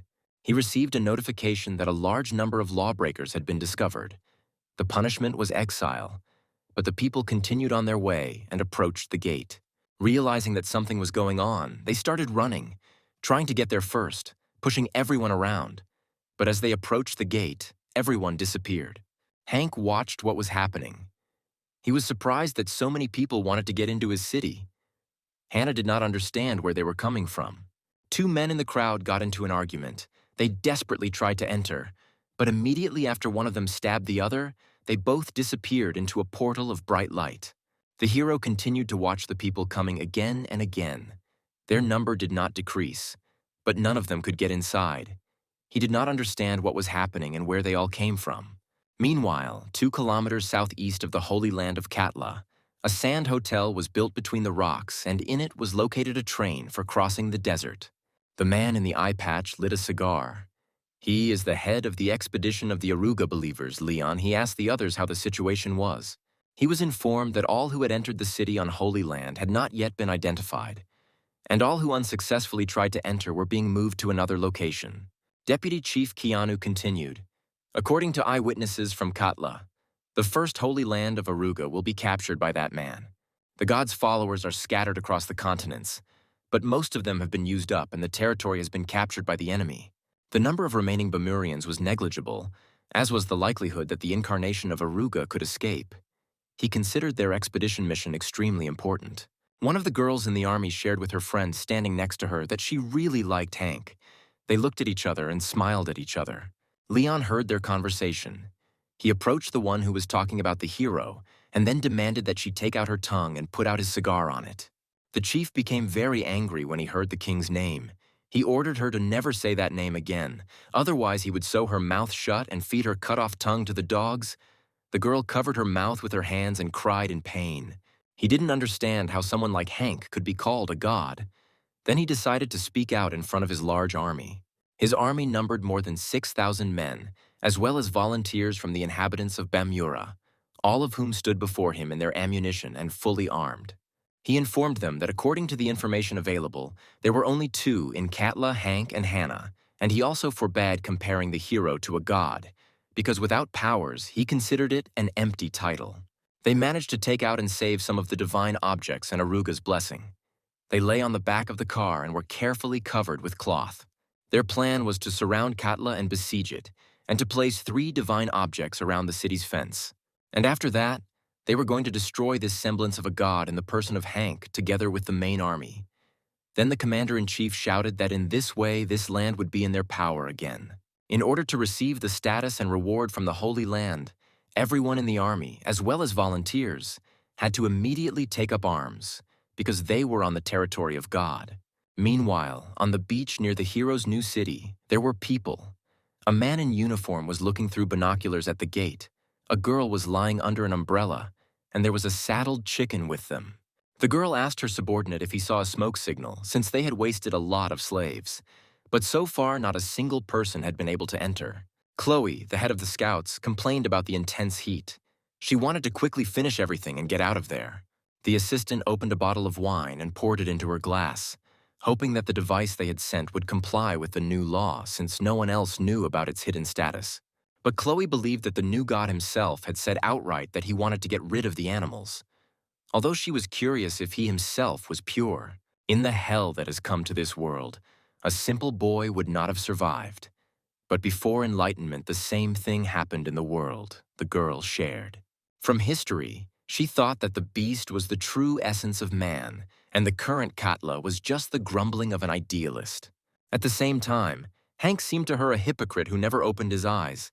She longed to destroy his new reality and kill him. The gates to the new city swung open, and a fair-haired boy in torn clothes walked through them. The kids were very happy to see the new resident. They were glad to receive him, finally. Among the crowd of animals, a man was able to reach them. The boy looked tired. Hank squatted down in front of him, introduced himself to him, and then asked him if he came alone and where his parents were. But instead of answering, the boy said that he was ready, which stunned the boys. Then he opened his coat and there was a homemade explosive device. His finger was on the detonator. The boy no longer looked tired or upset. He was glad that he was the first citizen. And then he pressed the button and a powerful explosion occurred. Chloe's assistant reported that he had a video of a smoke signal. The girl immediately jumped out of the chair and was ready to move out immediately, and asked the assistant to go back and prepare a bath for her. The girl happily demonstrated her essence. Instead of hands, she had long ribbons with sharp spikes and an arrow at the end. She was eager to have fun. The car with the divine items and Aruga's blessing moved out from its hiding place in the mountains. They were heading to Katla. Luckily, Hannah managed to use her shield ball ability, so she and Hank were not harmed. The Bemurians began to beat the drums. They stood on a mobile platform next to the gate, and a car also brought and unloaded divine objects to the designated positions. Leon ordered to destroy everything in the new city, but ordered not to touch the tower in the center of the Holy Land. He was very serious. They fired a destructive column of bright purple light. The commander and deputy were pleased as the projectile hit the target. Everything around was in a cloud of dust. When the horizon cleared up a little, the guys saw that the city wall was destroyed. Deputy Keanu informed the chief that the outer wall was destroyed. Leon was delighted and noted that the rest of the walls had also fallen. The leader of the expedition of believers shouted and ordered them not to stop and to continue shelling the city until they got tired of it. Everyone who tried to enter the city was most likely killed.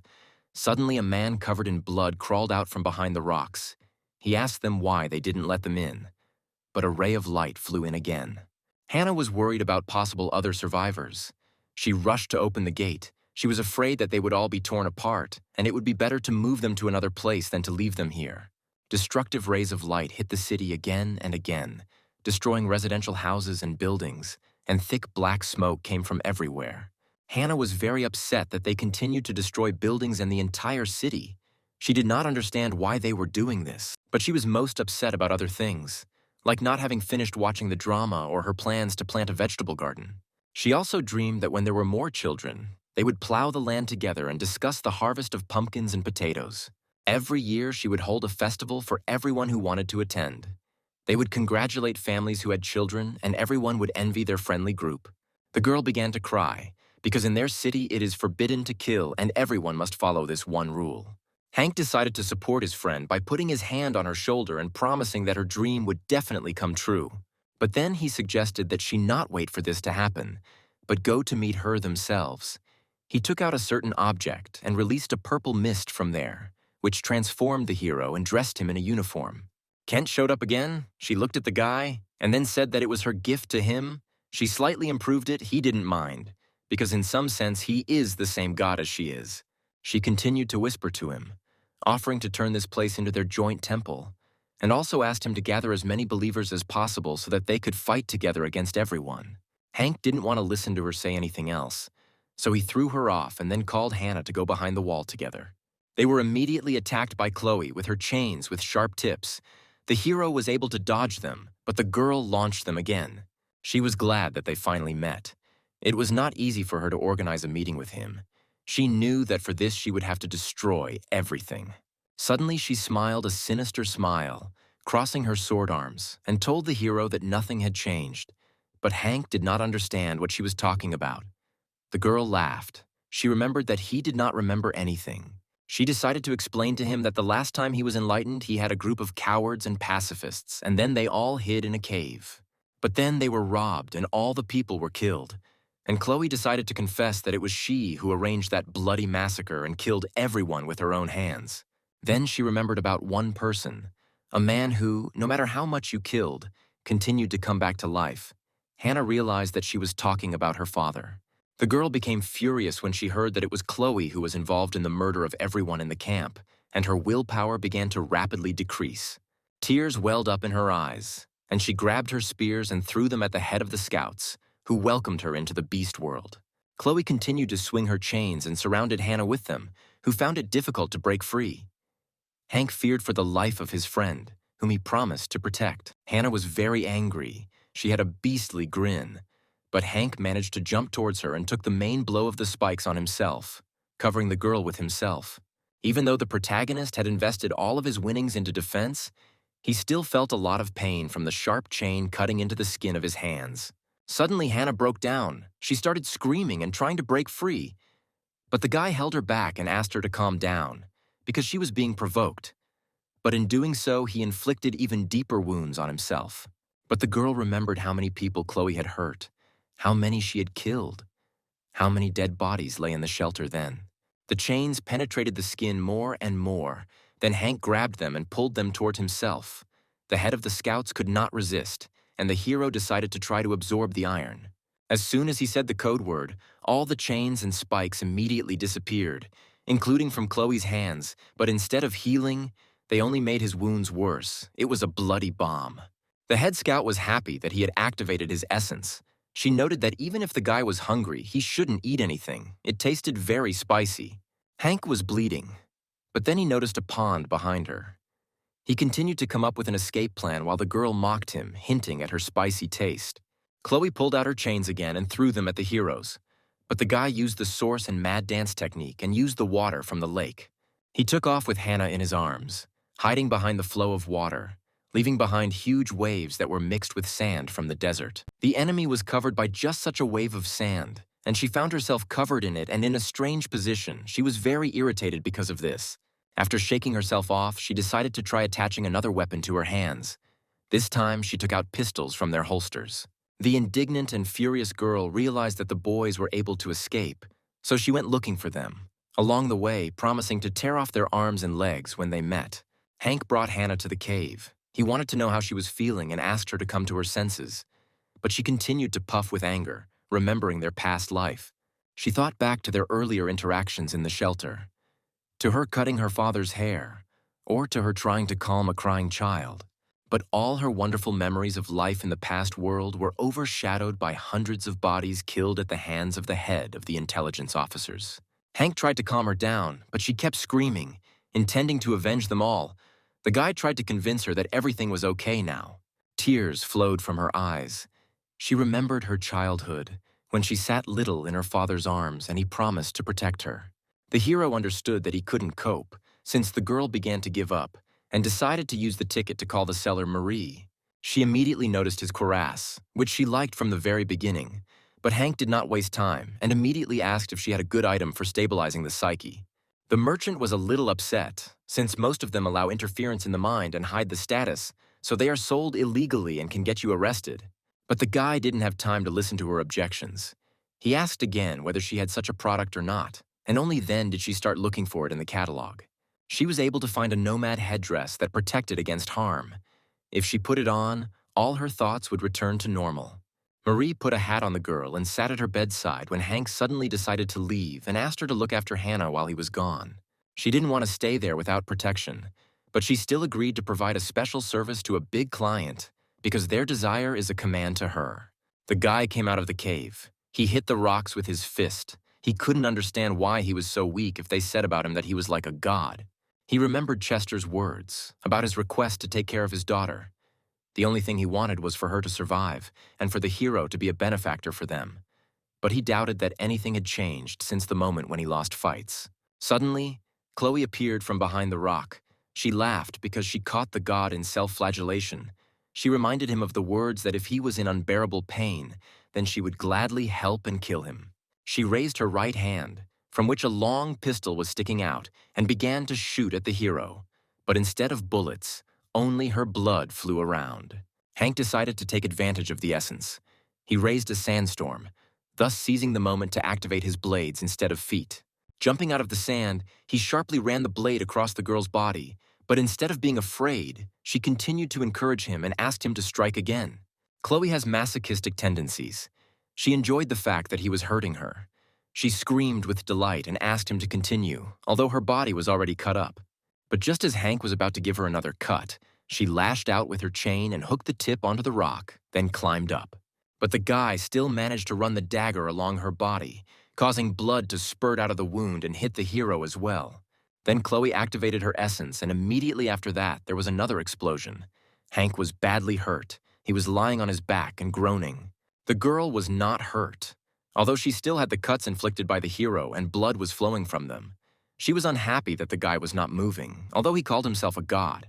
Noticing the brand of the goddess of pleasure on his cheek, she licked it, noting that he himself was just a slave of a mad god. Chloe was already completely on top of Hank. Her dagger entered his hand. He couldn't move. The girl thought that he was only pretending to be innocent and called him a hypocrite. She was going to cut off his arms and legs and then hang him in the room. She wondered if he would be able to make any sound. The girl wanted revenge for what he did to her in the past enlightenment. He cut off her legs, wanting everything to come back to him tenfold. The hero asked with a smile on his face what humiliation she was talking about. Was there something between them? He couldn't remember anything like that. Chloe, although angry, continued to burst into laughter. She liked that he was so arrogant and she could no longer hold back. Everything inside her was burning. Hank was bleeding. He couldn't move. She was going to chop him into mincemeat and put him on display on holy ground. Her blood was very dangerous. She used her blood bomb ability, but suddenly the hero stood up and grabbed her. The girl was surprised that he was still able to move.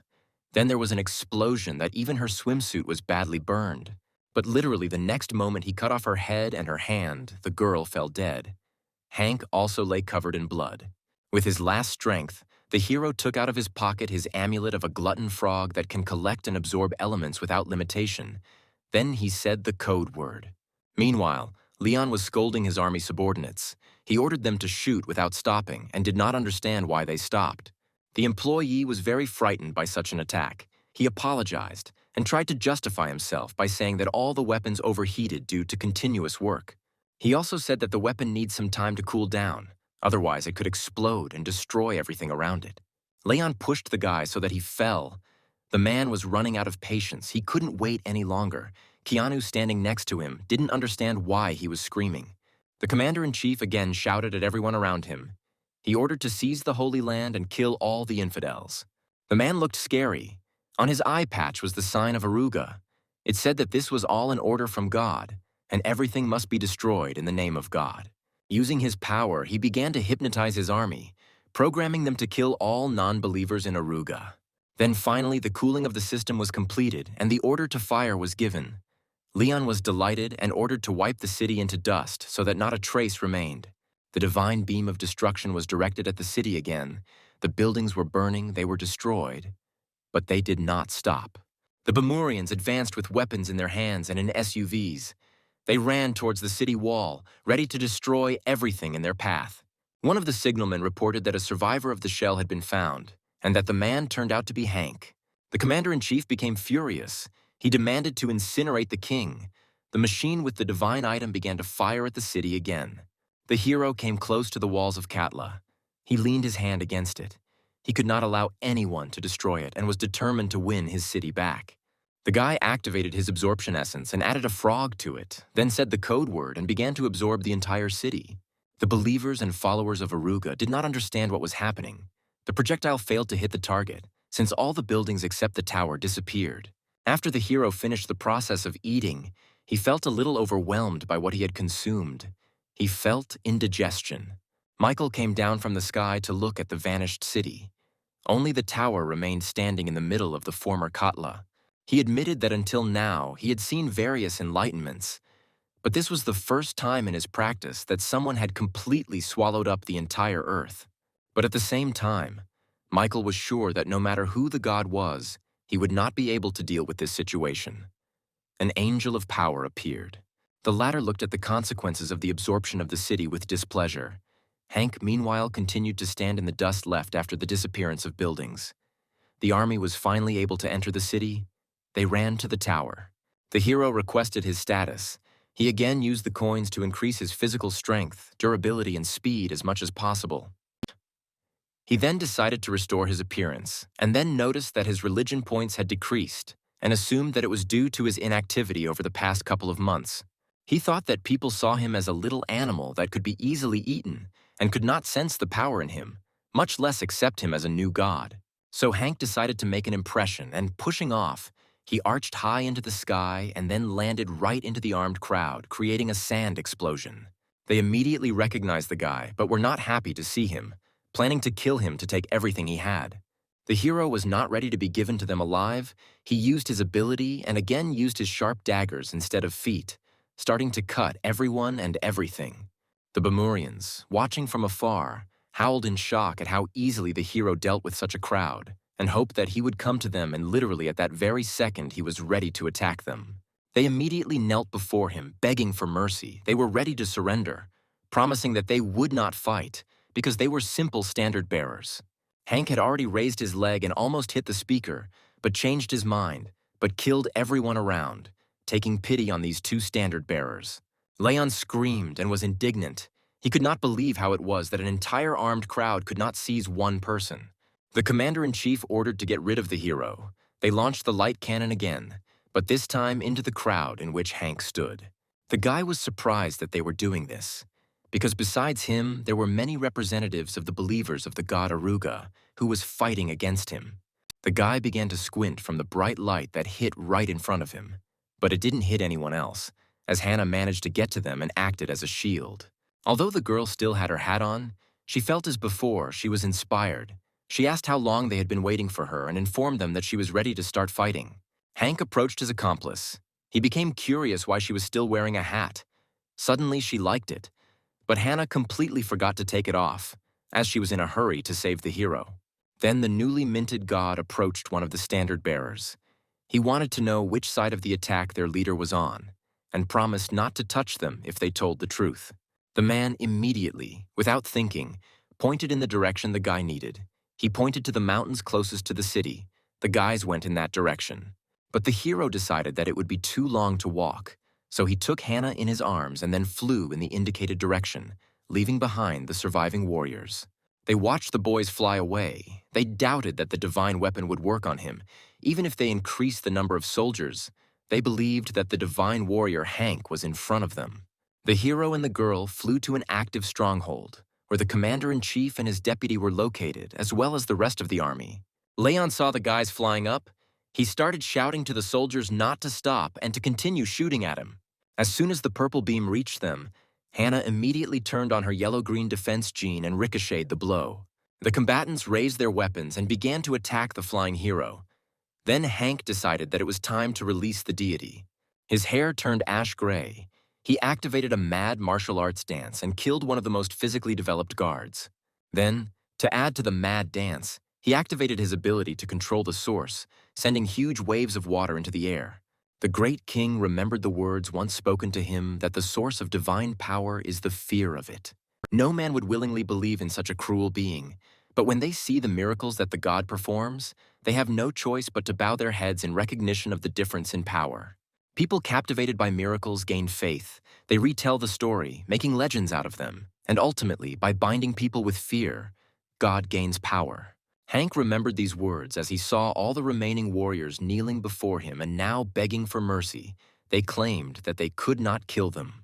They recognized him as the true God. His religious points increased every second. They all believed in his divine power. Before Hank could even comprehend what was happening, he was pierced by a new beam. It was Leon. He was controlling the new gun and declared that he could not recognize him as a true God. The man shot an arrow at the hero. It hit him in the stomach. He did not believe that a man like the hero could be a god. But Hannah was already rushing to his aid. She saw that the guards raised their weapons and began to shoot at the guy, piercing every part of him. But the hero still had the strength to resist. He rose into the air, then grabbed the ropes with his hands and said the code word. After being absorbed, all the arrows from his body disappeared and the wounds healed. The soldiers looked on in amazement, but then they pierced him with arrows again. Leon himself shot at him, demanding that the guy calm down since he couldn't use his skill, then ordered the remaining followers to continue.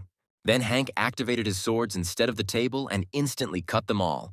The commander-in-chief continued to order to shoot without stopping. The man activated the dogma of hell, which caused all the employees to lose their minds. They could no longer be responsible for their actions. Their bodies did not obey them. The conditions for activating the entity were met. It allowed one to control the body and mind of the one who was bound by the blood contract. Hank still had arrows in his body, but he decided to forestall a possible attack by the army and struck first. Two soldiers grabbed the hero from the side. One of them held his finger on the detonator, but he whispered that he did not want to die. Leon continued to scold and yell at his army subordinates, calling them scum and demanding that they continue to beat the hero until they themselves died. Suddenly, the believers of Aruga fell at Hank's feet. They recognized him as a god and worshipped him, begging for mercy. The hero's faith points increased again. He raised a storm of sand. The commander-in-chief did not understand why the guy was still unharmed. But the whole point was that due to the increase in the number of believers, the deity Hank received a unique symbol that raised all his statuses to the limit. He also acquired a unique ability, increased willpower, but the hero was not sure of its necessity. He remembered how Chester told him that he led people to kill God. He didn't have a particular reason, he just wanted to survive. And he also had an incredible need for strength, so if he was weak, he would die. Hank was well aware that this was not the power of a beast or a god, but the power of a man. And he appeared before everyone again, safe and sound, with golden feathers falling on him from the sky. The newly minted god decided to speak out to the remaining people. He understood that many were unhappy with the fact that he was a god, although they themselves would not mind being in his place. Hannah stood surrounded by soldiers who began to take off their gear and lower their weapons. Hank stood behind Leon. He pointed out to the man that he had no right to become a god. The commander-in-chief pulled out a hidden dagger from his hand and swung it at the king. Hank managed to jump back and was not injured.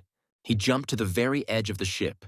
Behind him was a creature with wings. It was burning with a bright light. The very thought that Leon thought he had a chance to defeat the guy irritated him. He lit up the sky around him with a scarlet light. Deputy Keanu looked at the hero. He was stunned that the strongest of the phenomenal 9 had become a divine warrior before returning.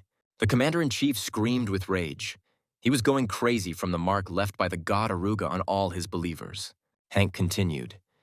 He didn't understand why they all called him a god. During his previous enlightenment, he killed many and captured other people's territory. He didn't consider himself a god. He despised himself and called himself a murderer. But Leon was completely out of control. His body was burning. He was screaming in pain and anger. His flesh was tearing apart. God Aruga used his body to transfer his being into it, and he called on everyone else to sacrifice themselves to become his incarnation. Something huge with giant claws burst out of the ground.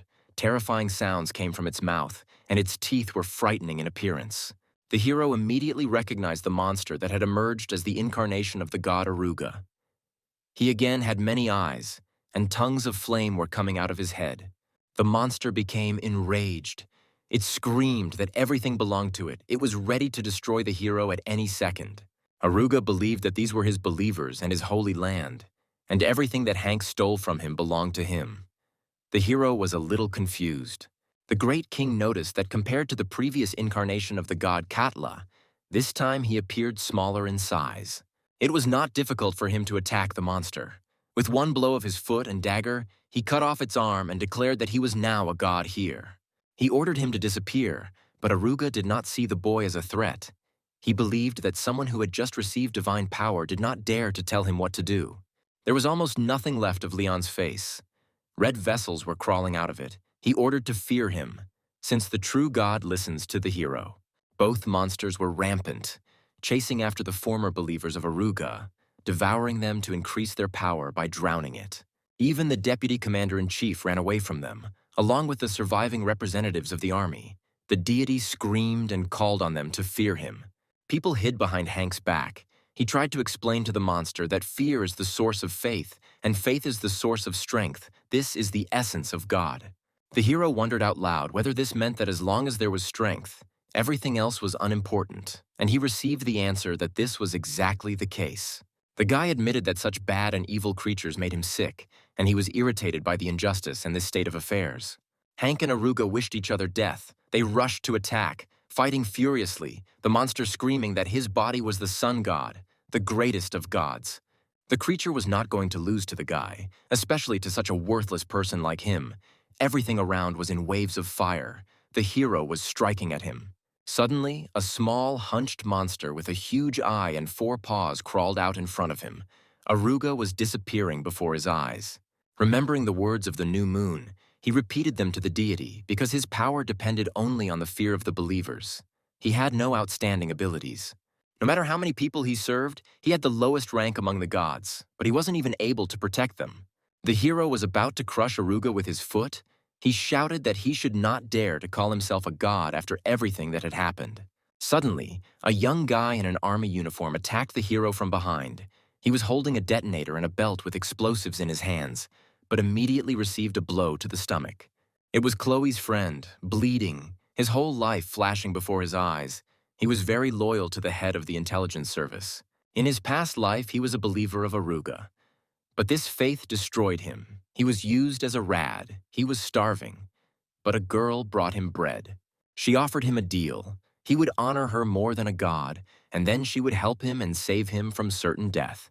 The boy pressed the detonator and the bomb exploded, throwing Hank to the ground, allowing the remaining incarnation of Aruga to escape death. The monster rushed towards his divine cannon. It immediately began to change, and from there another creature crawled out, even larger than the previous one. It was the divine power of the heart of the sun god. The hero turned to the warriors and advised them to retreat immediately. But they ran away. Although there was nowhere to run, it was not the time to think about enlightenment. The sun god promised that he would kill everyone and everything. When suddenly Hank shouted at them to stay.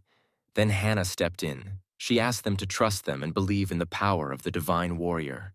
The girl urged them to believe in their real god, but there was panic all around. The creature only grew in size. It had many tentacles, and the sun hung over its head. The angels came to see the madness that was happening. They suspected that Aruga was going to destroy the whole world and thought about how to stop him.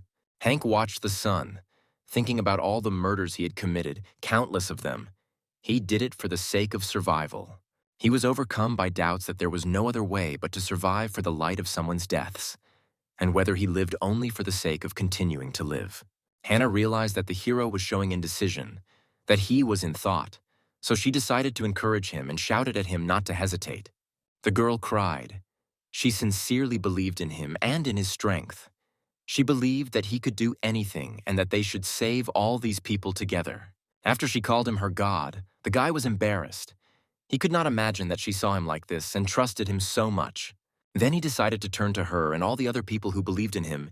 He promised not to let them down. The points of religion kept increasing.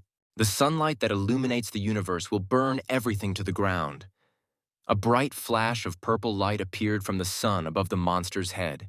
Hannah was afraid that the hero would not cope, and therefore urgently activated the green-yellow gene to protect all innocence, and noticed that from that moment on, the legend of Hank and the creation of the world began. The combatants began to use their best blows. The hero used the salamander's trident, and Aruga turned on the Armageddon division. The narrative returned to the world before the transformation. Immediately after Hank's crushing defeat in the ring, he went outside and drank water from a street drinking fountain. Gina came up to him. She sympathized with the hero and brought him a towel. The guy admitted that he started training to become stronger, but apparently boxing is not for him. But the girl touched him with her finger and assured him that he was wrong, as she was sure that his willpower was greater than anyone else's, and asked him not to give up. It turned out that the hero was unconscious, and this memory was a fantasy to him. Hannah was sitting next to him. She was very worried about him. Hank himself was surprised that he remained alive. He greeted the girl, and she suddenly pressed him to her chest. The hero's friend cried. She was afraid that he had died. Since he showed no signs of life, she was glad when he came to his senses. He was already starting to choke from her tight embrace. Hank began to worry that she would kill him from joy and began to try to get out. Hannah put his hand on her shoulders and helped him stand up. Then they walked toward the surviving warriors, who immediately fell to their knees in front of him. Even the deputy commander-in-chief swore allegiance. The people wanted to become the king's flock. They swore allegiance to the divine warrior. Hank didn't care about them. He passed by the believers with the help of the girl, but the military assured him that they now belonged to him. He was still very angry at them for trying to kill him recently. He asked if they really wanted to follow him and if they thought they had the right. Sitting down on the sand, the hero touched the ground with his hand and, using his glutton frog amulet, returned all the swallowed buildings to their place. The city was in a state of ruin. The newly recognized god stood in front of the gates and invited them to try to get inside. He said that his holy land itself would determine whether they had the right to live there or not. People immediately ran to the fence of Katla. They fought furiously and killed each other, trying to snatch the opportunity to get inside. Half of the people went into exile for behaving like animals. The other half lay dead on the doorstep. Hank and Hannah were standing next to each other holding hands when suddenly Keanu appeared in front of the gate, holding a little boy dressed in uniform on his back. He didn't understand why it was wrong to become a beast in order to survive. He tried to explain that people like him didn't really want to fight. He wondered if Hank wanted to become the kind of god who turned his back on those fighting for life. Hannah couldn't stand this lie. She screamed that Keanu was lying, since not everyone killed for the sake of survival and he should shut his mouth. The heroes were surrounded by angels who had descended from heaven. Michael entered into a polemic. He claimed that since Hank is a god, therefore whatever his will is, it is correct. He was furious because the hero had caused chaos in the education system, and he demanded that everything be returned to the way it was intended. Initially, the tests were led by the gods of other worlds, and by passing them, living beings became stronger and evolved. As it was during the commandment under the sun, evolution is in every way a controversial discipline for identifying the strongest. Hank didn't just kill a god, he became one himself. In fact, from the very beginning of enlightenment in this world, his actions were closest to divine. Michael also noted that back then, at the very beginning of enlightenment, he couldn't even see the entities when he checked the guy's system. They were hidden from him. This special essence can be activated when confronted with a god and can only be obtained by defeating one of them, which is why the hero received the seal of the god. The angel got too close to the hero, which was his mistake, as Hank sensed an opportunity and punched him in the face. Suddenly, Hannah spoke up. She was not herself, a beastly grin and wild eyes. She grinned at the fact that the angels had suddenly crawled out of their holes. She wondered who had made them suck up to the new god, and who had allowed them to look in his direction at all. The hero's friend had the mark of the deity Kent on her head. She held her sword at the ready, calling out the names of other gods. She wanted to know who sent them here. Then blue status windows appeared around him. A request for communication came from the pantheon of gods, and Hank could accept or decline it. The goddess of pleasure screamed that she would not give the guy to anyone. She considered herself his owner and was ready to fight against everyone. The hero grabbed her by the clothes and angrily whispered that she should leave him and leave the girl's body, and he did not dare to do this anymore. She hinted that he only used her when it was convenient for her, but he was still hers, and she would watch over him from above and asked him to stay strong. Then she let go of the girl and disappeared. Michael writhed in pain, and Hank looked at the star-strewn sky and wondered if the gods were looking at them now. The angel was sure that they were watching from where you couldn't even feel them, and he thought that the hero was enjoying it. The gods stood on a circular platform, in the middle of which a huge globe hovered. They watch everything that people do below.